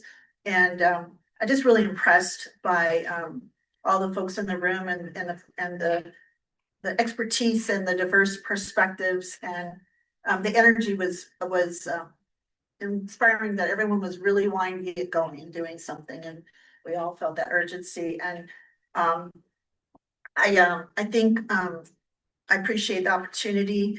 And what I really wanted to share with everyone, this was on all the tables at the meeting, front and center. And I just wanted to share that was on each table and it was discussed, and I shared how that came to be with artwork, and I think that just made me smile and feel like we're really intentional and maybe also organically overlapping, the Fire Commission, the Forest Health Council, and all the departments. All of this is interwoven and interlinked so much, and I think that is really going to help the efforts go forward. When you talk about no daylight between us, I think that was very much apparent and seen in that meeting, and having this there just made me pretty excited to show that it's all related and connected. So I appreciated that. Anything to add, Christina or? Yeah, Allison? there was the formation of the three committees or work groups, so communication focused, a local engagement, and then what I'm calling the sciencey group, but I know that's not what it's called. So I think that that's great. I very much appreciated the group being rooted in a cohesive strategy and taking that holistic approach. As well as having the executive order. I think that's really clear in defining where this group is headed. So yeah, those are my reflections. Allison, anything you want to add? I really don't have anything to add. I'm just grateful for that all day time in person. I was just saying to Roberta during this break, I feel like this Forest Health Council meeting and every meeting that we do get to be in person is so impactful. We get to see body language. We get to look into like, you know, we get to have conversations that maybe we can't have on Zoom. And so I think that was just really helpful and very productive being together with the Mountain Pine Beetle Task Force on a very cold day. So yeah, looking forward to sharing more with this group. Obviously, there's a ton of collaboration between the Mountain Pine Beetle Task Force and the Fire Commission and this council as well. So yeah, we'll be very well connected. Awesome. Well, more to come, and we'll be sure to update everyone on the progress of that particular group. Next up, we have agency updates, and we're gonna hear from our State Forester McCombs first, and then I'll turn it over to Director Morgan, and then I'll have some updates, and then shortly after that, then we'll turn it over to you all too for any updates that you may have. So let me turn it over to you to first. Thank you so much, Dan. So just a couple things. First of all, I'll start with some organizational updates. I'm pretty sure we got a message out to y'all as it relates to President Parsons' announcement about some sizable restructuring that went on across the university as the university was pursuing what was termed missional alignment, and ensuring that organizational structures were sort of matching where the best fit with the overarching land grant mission of the institution. Part of that realignment was a decision by the President's office to transfer the State Forest Service from the Warner College of Natural Resources, where we long had a home, to the Office of Engagement and Extension. So that is not really like it's an organizational structural change, but it's not like a physical structural change. So we'll maintain our current offices and dispositions across the state. But as far as like institutional change, it'll give us an opportunity to more deeply integrate with our other, there really are only there's about 3 entities within the CSU system that have a field presence. And then that's the Ag Experiment Stations, the Extension offices in all 64 counties, as well as the State Forest Service's 18 field offices across the state as well. And so we're excited to find new ways to more deeply integrate with our extension partners and find ways to amplify each other's voices and outreach and bend some of that the role of extension is to bring workforce and research to the community. And that I think we'll have a really awesome opportunity to benefit that component. Now, that being said, our roots at the Warner College are deep and strong. And so our partnerships with many of the centers there, as well as the departments, will remain. Our cooperation around workforce development, experiential learning, as well as research will also remain. We're deeply committed to ensuring that that's the case. But it's a pretty sizable change for us, and I'll actually have some of the first preliminary meetings with my as of July 1, so it'll be at the beginning of the state fiscal year is when this will officially occur. We're starting those routine conversations as we think about transition planning with who will be soon my new boss, Vice President James Pritchett. That's another facet of this change, is that it's definitely sort of an organizational elevation, acknowledging that Vice President Pritchett is a member of President Parsons' cabinet. And so our interactions and visibility and opportunities to continue to engage and advance our engagement at a senior level in the university, I think will only be elevated just based on our new disposition. So the agency is obviously aware of this, and we're all very curious about how these things will work out, and we'll certainly keep you informed as that organizational shift occurs. But I start off with that one. Another couple things I wanted to highlight a really good meeting that we had with our NRCS counterparts. It was a long time coming. We are doing a ton of work and working closely with Clint Evans, the state conservationist, as well as his team. Frank and Liz have been incredible and just trying to strengthen our alignment and come into a more deeper relationship so the State Forest Service can be one of the, not, could be a stronger and more definitive partner for deploying NRCS programs across the state, alongside their traditional partners, the districts and others, the conservation districts. And so we got almost all of the field staff, I think, for the most part, at least from the NRCS side, and a good portion of our field staff from the State Forest Service side, and had what we titled a summit. And it was just a really positive interaction. And I just thought this group would be curious or be interested to know that, like, we are trying to find every opportunity we can as a state agency to more richly and more effectively integrate, like the way that we are under GNA with the BLM and the U.S. Forest Service. You know, just trying to find any way that we can to ensure that Colorado residents have the best opportunities to experience the benefits of the programming that our federal partners offer, especially while they're going through a lot of transition and are at a deficit in capacity and resources themselves. So as you hear me hit all the time, all sectors working together, we've got a fighting chance in this effort. And I just wanted to thank the NRCS and Clint and his team in particular for just continuing to strive, because let's just be clear. Federalism is a thing, right? It is not always easy for states and the federal government to work well together, but in Colorado, we put those egos and logos aside, and we find every possible way we can to advance the mission together. And it was just a really positive engagement, and I thought y'all be interested to hear it.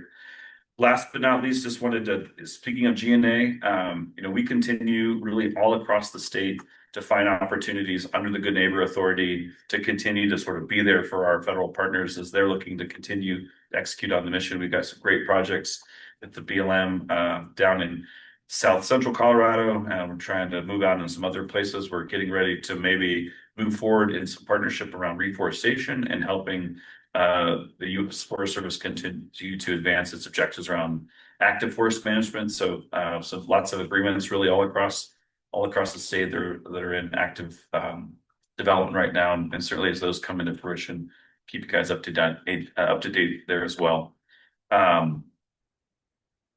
We already talked about mountain pine beetle, sort of the meetings, but I also wanted to let you know, as part of the governor's response, you know, they're in partnership with DNR and other agencies coming together to deploy resources in support of our response. Part of that is State Forest Service has set aside funding for both staffing and expanding the Live Wildfire Ready campaign. And so we are in the preliminary efforts of trying to beef up, in particular, some of the administrative and forestry staff on the Front Range offices, because we expect a sizable uptick in outreach from our residents as the mountain pine beetles growth starts to manifest visually, literally in their backyards.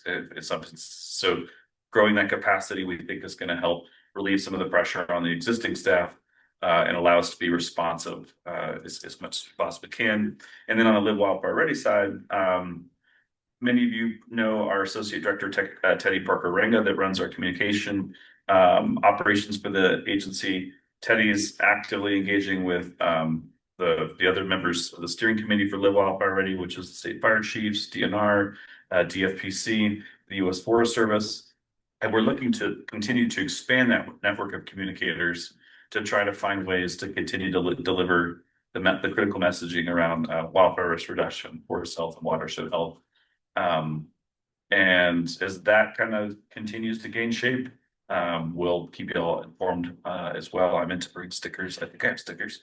I always have stickers. But that's just some of the early ways that we're trying to respond in alignment with the governor's executive order to try to get some new resources out on the ground to amplify the message and get ourselves ready for what we believe is going to be a very busy outreach season, in particular in the low elevation communities here on the Front Range. Christina, what did I miss? Nursery. The nursery update. So the term is called commissioning, which is at the end of a contract when you're building a new facility, they commission it through doing testing of all the different apparatus and all the different delivery systems. Dan and his team had to come up and check it out recently. it's pretty awesome. I mean, you're just like, it's something, we raised this group was very instrumental in helping elevate, remember like 2 different fiscal years, $5 million a year outside of the governor's. I mean, this was like will of the people money as far as I'm concerned. And you guys were a big part of that, but just, and then a huge contribution from the U.S. Forest Service, under Solicitor McCreary Resources. I think the commission is scheduled for mid-May. Is that right? Ish. It's a sort of a sliding thing as the systems are tested, but we are very close to having it be handed back over to the State Forest Service to begin operations and really move quickly towards our first crop. We have a new nursery manager, Laura, that I hope you'll all get to meet soon. And we're also in the very preliminary stages of thinking through what a exciting social event could look like as we sort of christen this facility and invite people in to check out these investments, get us ready to rock. But it's kind of like been in literally it's out my window. I've been listening to it, kind of, you can't even really hear it anymore. It's been going on, but to be able to turn outside and just sort of see it come into fruition, it's really, really exciting.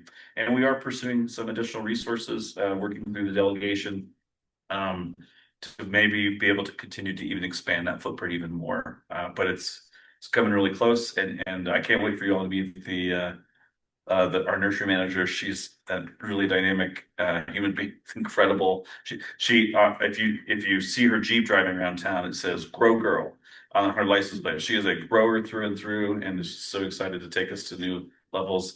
And then I guess the other piece around the nursery is that we're also continuing to have active dialogue with our partners from TNC and American Forests, and from Extension and some other entities that continue to want to play a big part in helping Colorado establish its reforestation operations and economy. And it's a really exciting time. And if you think about it, it's just in time, really, as it relates to the sizable changes we expect.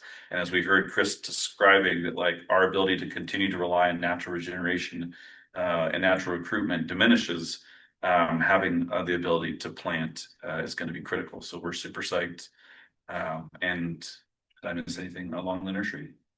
All right, well, thank you for that prompt. Other than that, that's the end of our report. Great. Any questions? Matt? No comments. Yeah, sure. You're gonna look pretty smart bringing that nursery online right now in this current conditions. You all look smart. I was gonna say, this was a coalition of entities that came together and prioritized. Dan and his team in particular were champions. I mean, it was one of the first times you and I sat together in the assembly, was testifying on behalf of the nursery proposal. I didn't have a huge understanding of exactly how state funding works, but it is a thing to be able to get those kinds of resources outside of the normal process, and the timing just before everything sort of started to decline. We slipped in under the wire, and Colorado is going to be better for it. The other thing would be Steve Rudolph and Dan West had some actual numbers that were available at the Colorado Timber Industry Association meeting that I was at in Montrose yesterday, our annual meeting, and those were the first actual numbers from their projections, how many CCF they thought might be in 2 different scenarios. They had an upper and a lower bracket, and those were the talk of that meeting over there. The first actual, not hard numbers, but even good indicators of what the size of the resource and material would be. And so everybody said, you guys get an attaboy for that, because it was the first real numbers that we've had to work with. So thank them. Will do. You said that was Tim and Steve, is that right? Steve Rudolph and Steve Rudolph and West. Dan West, okay. Dan did he did the projections for the bugs and rate of spread. And so we actually got a few actual hard numbers, CCF on a county by county basis, what their projections were. Okay. That may not be accurate. It's going to go through huge changes, but it's a beginning point. We keep talking about biomass and timber. Well, how much and what? That's the first real numbers we've seen. Yeah, so our biomass study is like so close to its conclusion, but we do have the majority of the raw and process data. We're actually, we're getting really good starting to, depending on whatever landscape you want to look at, be able to down to the county and to the forest type. They Generate posted that high on, quality analysis based on FIA data, which is, they posted it 6 of the 8 parts, yeah.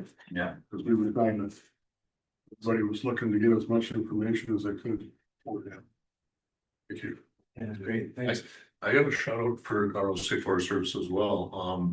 BLM did something kind of new to us, and I think it was new to Colorado State Forest Service as well, but Steamboat Springs office and Carolina specifically, we did a NEPA in a week, which we've never done before in Colorado. And basically this is where you That's pretty rad.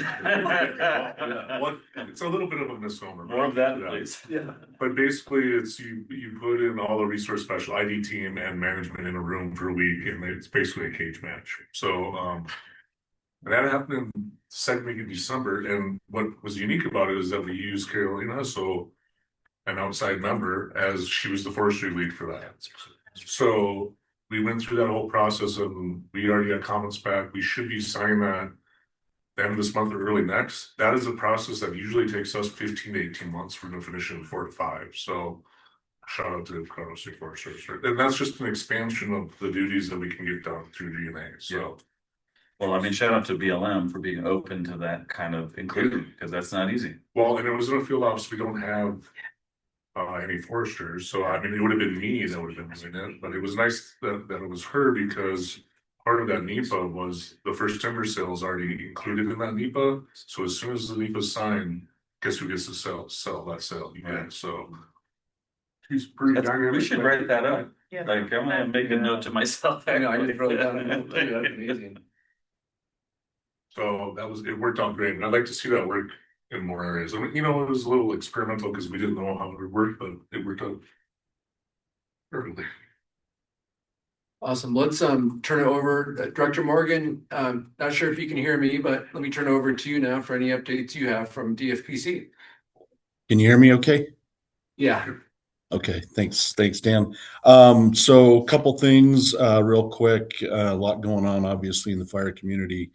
I'm going to talk a little bit about, the conversations around the unification of the federal firefighting. I guess I want to be very clear that I'm talking about the federal firefighting capability, and not specifically to DOI or USFS agency consolidation. But I think that we see some opportunities with this unification of standardization of policies and procedures, as well as a mission-based, mission-focused fire organization. We continue to work with, I've been in several meetings with Chief Fennessy and Sarah Fisher, and talking through some of those things. There's a long ways to go, and I think it's going to be a lot of things that are going to be a work in progress, which could create some challenges for us this year. But I think everything we hear, at the local level, like Director McCombs has already alluded to, we have very strong relationships throughout Colorado with our federal partners, and I think we're going to be okay. Obviously, this unifications come with challenges. We've experienced a lot of those here in Colorado, and so I feel like we kind of have the seat at the table to have some of those conversations going forward. Kind of moving forward into program updates. Not a lot new per se going on within the division. I think, with all of us, the challenging budgets that we're all kind of facing, there's not a lot of new things happening. But what I will say is that I'm over in Glenwood Springs this week. We are doing our new employee orientation and onboarding this week. So that is going well, and we'll be at full staff. As sometimes the media doesn't always report, both of our Firehawks are in service. The 2 Bell 205s are in service. Our seats are on board. Our large air tanker will come on board on May 15th. And as you know, it's been a very, very busy year already, as I think everybody in this room knows. We've to put that the multi-mission aircraft has flown 42 different missions already this year. We've been flying aviation assets basically every week.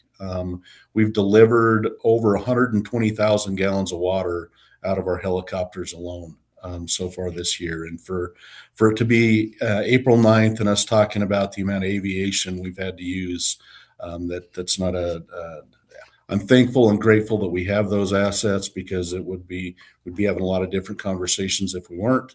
But at the same time, I wish we weren't so busy already. So, as Director Gibbs had mentioned, we were talking about some immediate needs around coming into not just mountain pine beetle for the ponderosa pine, but the existing mountain pine beetle challenges we're seeing have been seeing across the state. Talking about what are some immediate needs, especially with that compounded with the drought conditions and what we're anticipating this year for fire behaviors. So we're having a lot of conversations with our federal partners, or we're building the teams for the conversations with our federal, state, and local partners, and the tribal partners, to talk about what things should we be doing better, more efficiently, more effectively, under a label of what immediate needs which we should be doing. That would include, we're going to have some conversations about automatic aid under certain conditions versus just the mutual aid. That's a kind of a new model, but I think given the state's resources, I think it makes a lot of sense, combined with the ability for us to do enhanced state assistance, which means we can provide resources early on, both federal and state resources to local governments without costs. There's a lot of benefits for that. Our intelligence products, if you haven't seen those, you can go to our website and see the different things we're doing there. But the products that our intelligence team are putting out are being used by everybody in the state and are tremendous resources. You guys have all heard me talk about, our strategy of early detection, information management, decision making, and then appropriate management action. So those products are coming out usually within 20 to 30 minutes of an ignition, regardless of land ownership. Those products are coming out to help those people start making the appropriate decisions. Obviously, with the conditions, we're not anticipating a lot of opportunities for managed fires, but nonetheless, we're getting a lot of learning a lot from the products that we're developing and putting out there that will be very beneficial for all of those decision makings in the future. Wildfire preparedness plan. The governor briefing is scheduled for April 30th. We will do a private briefing where Director McCombs, Director Gibbs, myself, our fire chiefs, our federal partners, emergency management, as well as our sheriffs will be doing a private briefing, and then we will do a public briefing following that again, April 30th. That will be at our hangar at Jeffco Airport, Rocky Mountain Metro, for those that call it that. And then I think that is it. Fairly well. I'm going to throw another one out there that's still we're still learning some about, and maybe I would know more if I wasn't in this meeting, but the Cougar Run fire that occurred yesterday morning in Larimer County. We're working with Larimer County Sheriff's Office. That fire was about 3.5 acres. It was occurred on state land board property, on property that was being treated for wildfire mitigation work, and including our air curtain burner that was on site and was used the day before the fire ignited. We have looked, we're working with the Larimer County Sheriff's Office, but all indicators as of coming into this meeting this morning were that most likely the air curtain burner was the cause of the ignition of that fire.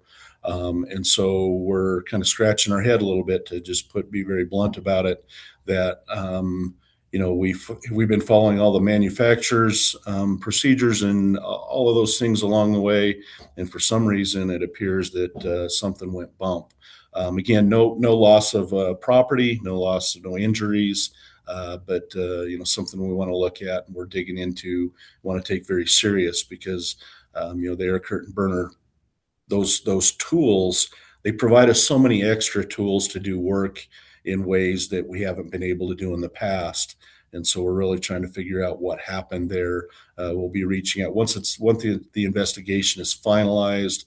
I believe there's 3 air curtain burners in the state right now. We have one, I believe Loveland Fire Rescue have one, and then I believe U.S. Forest Service still has one. So we want to be reaching out to them and having conversations if we deem that was what happened, and then make sure we're working with everybody to see what kind of action needs to be done to make sure that does not occur in the future. So I think that's what I have for now for the group, unless anybody has any questions for me. Great. Thanks so much. Any questions for Director Morgan? Okay, see none. Thanks so much. I'll share with you all. Oh, I'm sorry. One quick one.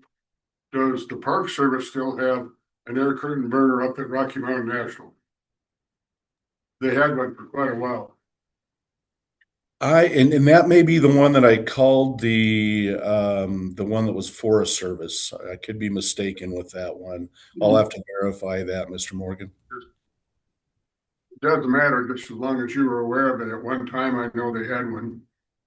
And okay, I will find that out. Thank you. Okay. A few updates for me. Our COSWAP program released our 4th workforce development grant round at the end of 2025. The funding included trainings and mitigation work by Conservation Corps and DOC Swift Crews. This was our largest workforce development release, and the ask that we had was over $13 million, and we funded about $7 million of grant projects. And then the COSWAP program will release our landscape resilient investment this fall. So, and that will be offered directly for our program strategic focus areas around the state, and that will be our 5th round of funding for that particular funding stream. The drought task force that the governor reactivated just a few weeks ago. That's the first time the governor has had a drought task force since 2020, and that was activated in June. So this was actually activated in March, and our first meeting will be tomorrow. So the governor will help kick off that meeting, but we've talked a little bit about the climate and the challenges and the lack of snowpack, but so far this year, Colorado has experienced the warmest year in our 131-year history of the state keeping track of temperatures. And then this is the driest on record as well. And so our first meeting is it'll be a virtual meeting tomorrow from 1 to 2. And in the past, in 2020, just like us and the Fire Commission, you can create, and the Ponderosa Pine Beetle Task Force, you can create subcommittees. So back in 2020, we activated 2 different subcommittees, one on municipal water supply and one on agriculture and the needs of agriculture community. So I anticipate we'll probably do something similar to that, to have various different subcommittees that you can bring in expertise. But to give you all a snapshot, there's 4 main agencies that are leads with this drought task force. It's the DNR, Department of Local Affairs, Department of Homeland Security, Emergency Management, and did I say Department of Agriculture yet? Okay, so those are the 4 lead agencies. And then staffing update. We have interim director for our legislative affairs work, Sarah Hamming. She's been so busy at the Capitol. Daphne Gervais, who previously had that role, has accepted a job with Colorado Parks and Wildlife to be a lead on working on the Colorado Outdoor Strategy and also our outdoor regional partnership. So excited for her for that opportunity, and really grateful for Sarah Hamming, who's worked in Parks and Wildlife as a policy kind of analyst. And she's really been doing a great job kind of hitting the ground running at the Capitol. And then another update, Richard Fields, who was my previous human resources director, he accepted the job to be our new chief operating officer. So glad to have him in that role. So with that, those are just updates for me. Any questions for me before I turn it over to you all for roundtable updates? Okay. Seeing none, maybe let's start with folks in the room first, any updates that you have, and then we'll go to folks that are online. Does that sound good? Okay, any updates from folks in the room? Yeah. I just wanted to share the Colorado Forest Collaboratives Network is hosting a 2-part series in April and May. And it's all about communicating with funders. So part 1 is going to be hearing from place-based forest collaboratives about what they've done to communicate with funders, what they've tried, what works, what doesn't work. And then part 2 will be in May, and that will be hearing from funders, both on the public side and the private side, about what resonates on their end, like what they hear in their reporting that really resonates with them. So if anyone is interested, I can share more information about like the dates and times, and I can send a registration link and such. Thank you. Other updates? Yeah. Yeah, it's that vein. My office, the Outdoor Recreation Industry Office, hosted a snow drought webinar last week. We had Angela Vogue from CPW, we had Anna Lane from TNC, we had Ethan Green from the Colorado Avalanche Information Center, talk about the impacts to recreation.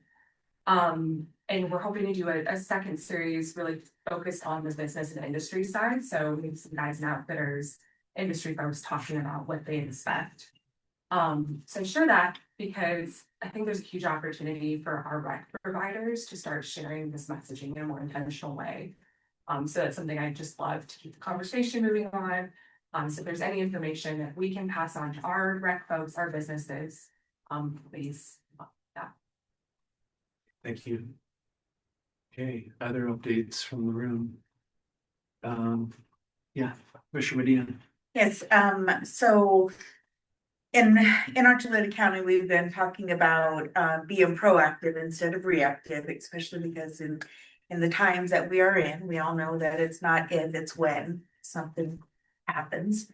I'm not going to call it out because we all know what it is. I'm not going to put it out there any further. But so with that, something that we are doing is we have a May meeting for the community to come and look at what go packs look like, how to be proactive, what do you need, dog food, prescriptions, things like that. You know, notes to leave on your door. If you are being evacuated, you know, just let them know ahead of time things that you need to do, because those are the things you forget to do, especially in an emergency. So that's something we're doing in May. And we talked about the Viper program earlier.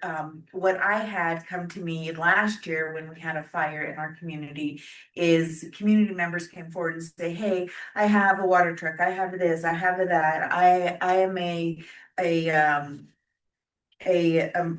some type of a counselor, a crisis counselor, and I can help if a family lost their home or whatnot. So the idea is that the county create a website, kind of like the Viper website, saying, you know, I have this available for the county to use in case of an emergency. So we put the website together. We have not made it live yet, for lots of different reasons, but liability issues really. But so we're trying to work through that piece of it, but it's to help the community come forward and say, I have all these things. Now, whether or not we ever use it, that's a different story, but people feel like they're helping and they're being part of that proactive movement of if something happens, we're ready to go, we can make that charge. So those are a couple of things that we are doing in Archuleta County.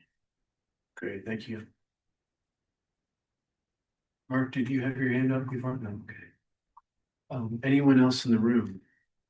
Any updates you want to share? I can give some updates. Yeah. So BLM hours today. We typically have 5 or 6 foresters. We only have 2. One in Gunnison, one in Royal Gorge. Both plan to put out a sale this month. Each is a little over 1 million board feet. Rely on partners heavily agreements to do work, and right now we have partnerships with the National Forest Foundation, Mule Deer Foundation, of course, GMA, Colorado State Forest Service. As far as Colorado State Forest Service and GMA, we're working in like the King Mountain area, Kremling, San Luis Valley. They actually gave our FMO down there a Partner of the Year award last year. So I'd say I love that project. You know, the Poncha Pass project, yeah, and that's expanding. And then some work in Gunnison. I think that about covers it, and I'm in the middle of doing a modification to that agreement to have a chunk of money, so that's gonna continue. We just, it was last year, I think maybe it was 24 or 25, just re-upped that, so since it's been permanent in 2015, we're in our 11th year in that agreement, so it's been working very good for us, especially when we don't have the expertise, so thanks for that. That's kind of where we're at as far as forestry, pretty. Are you be able to hire some more foresters or no? Yeah. And they just offered another buyout, and 460, which is the Forester Series, is exempt. So we can't hire, but we can also can't retire earlier. So yeah, I don't know. Yeah, right now I think beyond Colorado as a whole is almost at 40% vacancy, 38%. So yeah. Thanks so much. Any other updates in the area? I'll just share real quick. As you know, we had an incident a couple days ago, and that, you know, of course, every time we have something like that in partnerships, and I've been in touch with the sheriff, and we always look and try to reevaluate immediately what went well, what didn't go well, and what we need to do as commissioners and sheriff. We've been working very closely with him, and we were in fire restrictions, but until this year, the recommendations come to the sheriff, but the county board approves them or goes above what is recommendation. And so he's started a new website so we can look at the hour fuels, the 10-hour fuels, and then 100-hour fuels, and I think there's even 1,000. And so we have this data now for our residents, so it's really data informed. And then we have zones for the first time. Usually it was where we only had recommendations for the whole county as a whole, and now we have zones or areas, which we've been pushing for, because can't wait for the whole county sometimes to be impacted. So really big changes for us, and really appreciate the partnership with the sheriff. I've known him for 30 years, so it's been interesting to work with him in this different space. Excuse me. And so I wanted to share just the wind thing again. I brought this up earlier, but he shared some data for us that the high wind red flag warnings just for the first 3 months was 18. I think I said 19, or it was only 18, was 18, but still, when you look back, we had 5 in 2024, and 0 in 2020, which is the Calvary Peak fire. So I just wanted to kind of highlight things drying out. And when we looked at the areas that we put fire restrictions, especially in the plains, all the categories up to 1,000, that 1 hour all the way up to 1,000 were all critical areas. So you can go get wood with more moisture content at Home Depot right now than you can get out of doors. That's what we tell everybody. That's what I've been sharing with folks, the public. So that really makes an impact. So you're welcome to steal that. But I just wanted to share that I know not everyone has all these resources and things, but we're very fortunate that he has wanted to develop these ideas and do this. So I think that when there's a will, there's a way, especially when you partner together. And I just wanted to say that as we're reaching out to smaller counties as larger counties, with this latest, the WUI code effort, we know not everyone's in the same spot. And so folks in Teller County and Larimer County and Jefferson and Boulder, a lot of us have been offering, assistance. How can we help? What can we share? Even Summit, what can we share? What can we copy, paste, steal from us, borrow from us, whatever? What can we do to work together on this? Because when I feel, as we talk about, the astronauts have been so inspiring to me. I'm so glad I have that for daily news right now instead of other things. When the astronaut talked about, as we pull out, and that whole planet is just this beautiful, beautiful planet, and we see these amazing pictures from space. It really shows there are no jurisdictions or boundaries, and we have this beautiful planet area that we need everyone to succeed. And I feel like that's what I look at as Colorado, that we want everyone to have win-win and to succeed, because we need everyone to be doing this work together. Because if we don't, it's gonna impact one of us if. We have counties around us that don't have resources, we know, so we're already doing this, partnering and helping with human services and other areas, and we know that we'll be helping them with hopefully some of this work too, and I just wanted to share that, as county commissioners, we're trying to spread that message of, we're in this together, and we really need to be working across jurisdictions and boundaries, so, but this stuff, here's my little presentation, I asked them for the slides, this is stuff I keep referring to and showing folks that, this is serious, and I've stopped saying the eve of a massive historical wildfire season. I think we're already in it, and I'm hoping we can get the public on board, not to scare them, but to take proactive measures to be ready and to do what they can to mitigate any of these impacts. So just wanted to share that. So awesome, thank you. thanks. Any other updates for folks that are in the room? Okay, let's move to folks online. Amy Moyer. Hi, everyone. I'm sorry I can't be there in person. Sounds like a great turnout, and wanted to say thank you especially to Courtney and Roberto for making this virtual option available and for all of the work you did to help us participate today. I know that's not easy and a lot of work, but it's much appreciated. And just a couple of things from me. Part of the reason I wasn't able to make it is just the drought impacts, as everybody's talked about, are going to be very, very severe this year for every sector: municipal, drinking water supplies, irrigators, and certainly the environment. And so pulling together just a lot of ideas on anything we can do. So again, I apologize that I'm not able to be there. Wanted to also mention that a topic that we've talked about bringing to the council is doing a debrief on the Elkin Lee fire from last fire season. And I know there could be a lot that can happen between now and our next meeting, but there's certainly interest from folks in Rio Blanco County of sharing just the impacts of that fire. It's in a more rural setting. There isn't as much of a loss of property, but certainly severe impacts to their agricultural industry. And some of the feedback and lessons learned are things like, in every morning incident command meeting, you've got to have a livestock liaison. So just some different components when you have a fire in those areas that I think could be valuable to hear, and valuable lessons learned for the Forest Health Council. So just making a plug to potentially, Courtney and I have had a little bit of a back and forth, but could be a valuable presentation for a future meeting. So thanks so much. Thank you, Amy. Okay, others online.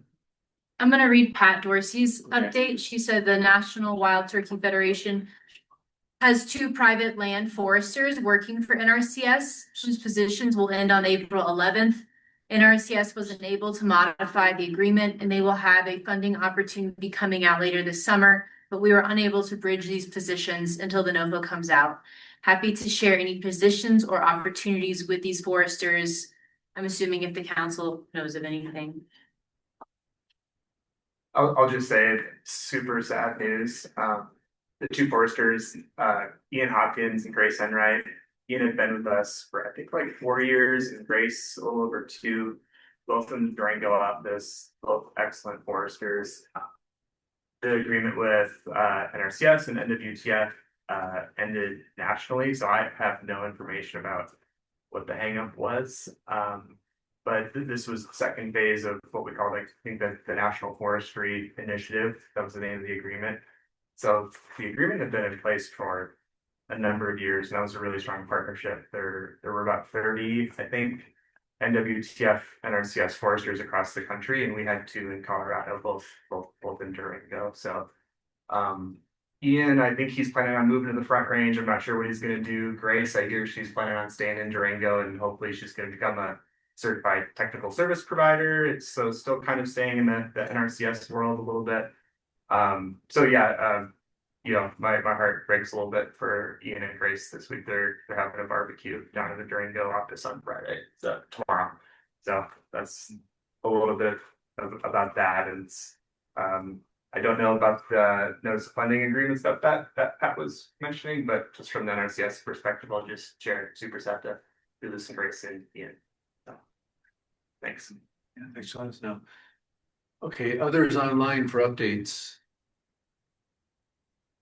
Yeah, this is Abe from Douglas County. Our update is relatively brief, but our county did make the decision to formally adopt a budget item that would have year-round helitack support and a climate-controlled hangar right in Douglas County that will house our helicopter and our helitack team year-round.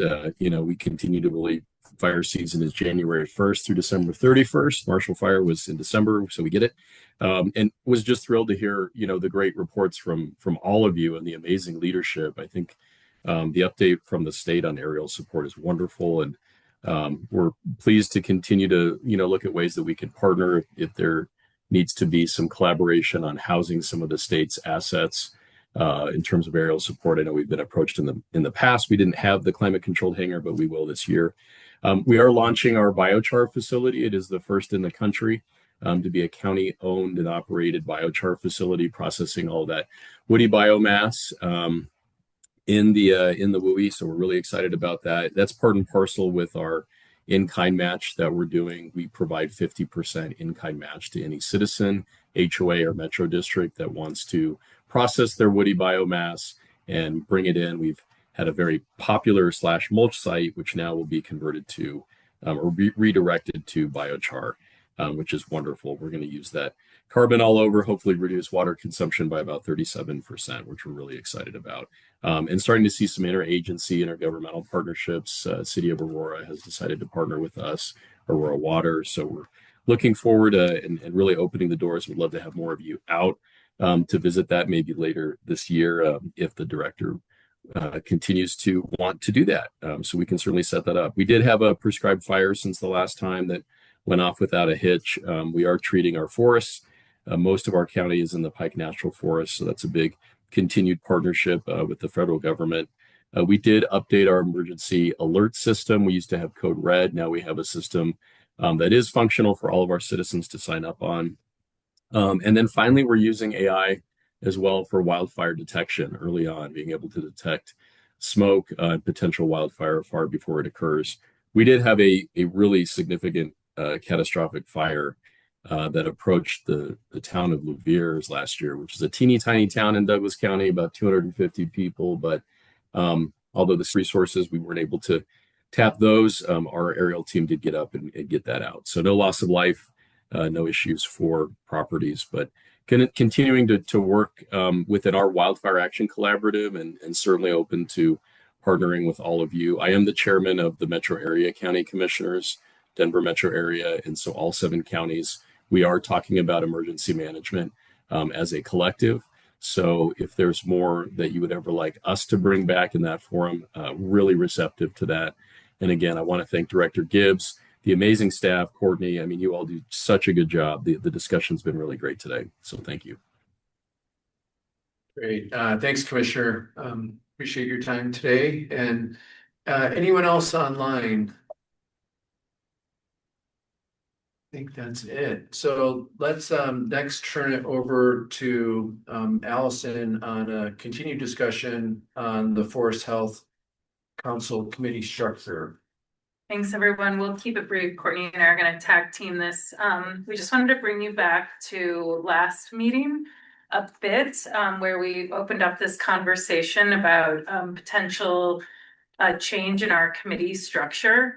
We had a really robust discussion at the last meeting, talking about subject matter expertise committees. Katie, you brought that up again today from the Leveraging Resources Committee as well, and some of those ideas. And so we just wanted to bring it up briefly to talk about next steps and where we might want to go. And I just wanted to highlight a few things that we said last time, because last meeting, we got to hear from Katie Lobazinski with the Colorado Fire Commission and really hear about how their committees are maybe more dynamic, and they'll form it and close it and move things around and sometimes quicker than some of our committees move around too. So I think a lot of people in discussion at the last meeting really loved that idea, because we have a lot of really pressing issues and concerns that we are all thinking about and focusing on right now. So just wanted to bring that up. And I just want to bring up one other thing that we haven't discussed since then is there was a good discussion on the strength in joint committees with the Colorado Fire Commission and the Forest Health Council and how that we might be able to leverage each other, but also in light of capacity of administrative capacity and all of that. Yeah, we just got so many options for moving forward. So I want to pass it to Courtney to continue this conversation of where we are today. Yeah, thanks, Allison. I think this morning we heard a lot, we saw and heard a lot of generative ideas and enthusiasm, and people were really working through these actions that came out of the Forest Action Plan. And I think, we kind of have 3 that really stood out that got lots of votes. And so this is an example of topics that are more specific to, they're kind of topic related that I think we could get into as committees if people felt inspired to step up and be chairs or co-chairs. We also had Katie share today about the resolving loan fund. And there's so many topics coming out of the legislative committee. Biomass continues to rise to the top, workforce development that could, we could spend a lot of time honing in on smaller things. So right now our committees operate as more process committees, legislation and leveraging resources. And we're interested in exploring subject matter, more topic-based committees. So we think what kind of could be some of the next steps is, I'm going to write some of these things out, maybe pull some topics from the legislative committee, pull some topics from the leveraging resources committee and share that with the group and let people mull it over, because also we wouldn't stand any of these up without the members themselves wanting it. And, at least 2 people maybe stepping up to be co-chairs. We also talked about inviting non-members of the council into these groups to add to the expertise and add to the conversation. So I think we're just really teeing this up for the next meeting when we need more time for this conversation, but I think that's where we stand. And as, obvious from this morning, there's, I think, a lot of enthusiasm for the council to be working and having conversations and brainstorming and creating solutions. So thank you all for sharing this. I'm going to take this home. Awesome. Yeah. Not a question that needs to be answered today by any means. The process question, if these committees, subcommittees were to be created, what is their intent? Are they going to be recommending legislative ideas that then would go to the legislative committee? I guess what is the outcome of the process there? We imagine they could function somewhat similar to the fire commission's committees, which they're exploring all avenues of influence. So it could be there's a policy recommendation that comes out of it, and that could get pulled together. We were imagining sort of at the end of the year when it gets closer to legislative session, the legislative committee could be compiling these kinds of recommendations, but there could also be maybe agency recommendations, or there could be recommendations to industry. We think that the committees could kind of have a wider view of once they understand the challenges and solutions. I don't think we want to necessarily limit them to what their influence is, but we could uncover that together, I also think. Amy, do you have a question? Yeah, I did. I think I appreciate Courtney, you diving into this. And I think my recommendation would be to still have one standing committee of potentially a legislative and policy committee, as opposed to the 2 legislative and leveraging resources. So you would have one working committee that could potentially have some ad hoc working groups working on specific policy recommendations. I don't know if I think that would work well. And I think we've seen a lot of overlap of topics that rise to the top from both of the standing committees so far. So just wanted to throw that out there. If I don't think the council would have the capacity to have 2 standing committees and subject matter expertise committees. So I think there's a realm to consolidate and then focus on some specific issues. I'm I'm envisioning, and it's just me thinking out loud, because sometimes I just spitball what I'm thinking. I see this as a hybrid. I think the fire commission has been working well, and I'm on that subcommittee, but I see it also, some of those things kind of speeding up and then all of a sudden they slow down and so I wanna, I think having the process committee, I think keeping that cadence is going, it keeps kind of driving, because we have a backwards plan when we need to have recommendations. And I want to be careful, we really get so many recommendations, and we have a lot of committees that are throwing everything out, we might have to pick from a list of 20 instead of honing it down, and I want to think about that. But we did this year try, where we got some ideas, and then we brought these subject matter experts in to kind of fine tune or add, and they weren't part of the council, but they added a lot of value. And I think that was something that maybe we should explore more, that once we get some of these concepts, then bring in the right subject matter experts to kind of help put some meat on the bones or the scarecrow, whatever. And I think that would be helpful. And also, I think having a session where we bring in the workforce development, we talked about this before. We didn't know the fire commission was doing the high school training thing, and they got a grant through the workforce development funding. And that was that funding that we maybe didn't think of. So maybe if we had a chance on certain topics like workforce development or resources, that we could bring the fire commission and some of those tasks, some of those committees together, so we can say, what are you doing anything in this space? And then if they are, and we're very similar, maybe we could bring that idea together and bring that forward as a joint two commissions recommending this recommendation. And that might be really powerful to the legislature to see both council and commission bringing this forward, and the power of that. Also, then maybe we'd avoid any competing for unintended competing for resources, and maybe opening doors for maybe some of the fire commission uncovered, but they're not interested in going that path, but it's something that the Forest Health Council is.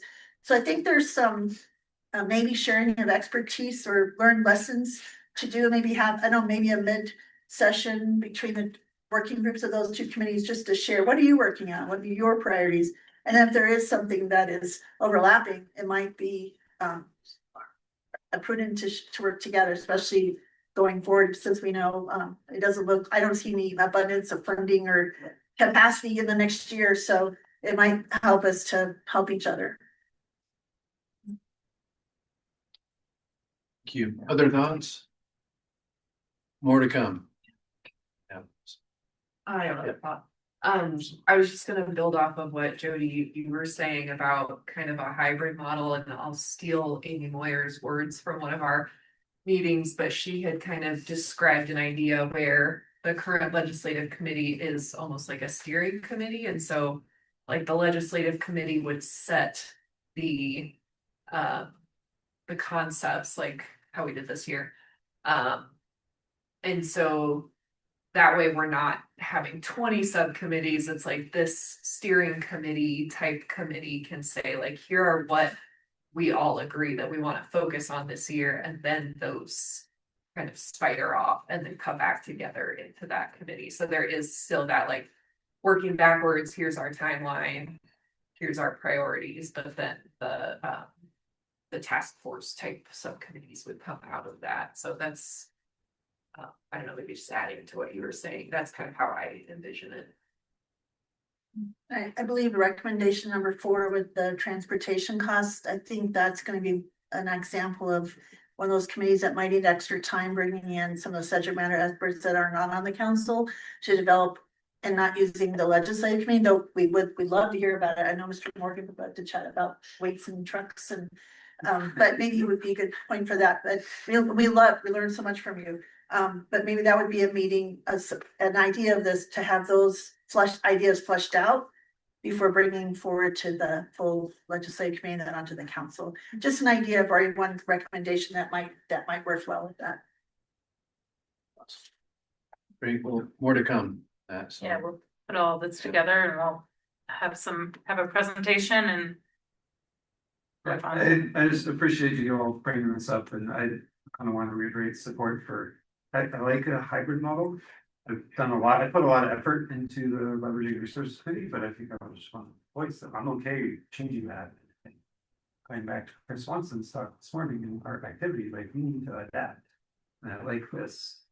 But I don't want to wait too long because I think we've identified some things that need to change. We've identified solutions. Let's not just try it willy-nilly, but let's do it, monitor and adapt. And I like this idea of a hybrid. I think we've struggled where other people want to have more conversations and make legislative recommendations on a leveraging resources committee. It's like, well, we have these things, but like, what do we do with it now? Want to make, but it's like, I think we can streamline that a lot better. They didn't provide an update on round robin, but my update will just be, I don't know if you announce this. No, Of like, please. these is the Forest Resilience Planning Guide, the whole thing printed out in its entirety, glossy loveliness. We printed a couple hundred of these, we're using them for workshops that are upcoming and have already happened. So I have boxes of them, I've been in my office of building over. You can grab them today, or I can ship them to you, or you can just please take them. That's Awesome. Great, thank you. That's exciting. Great.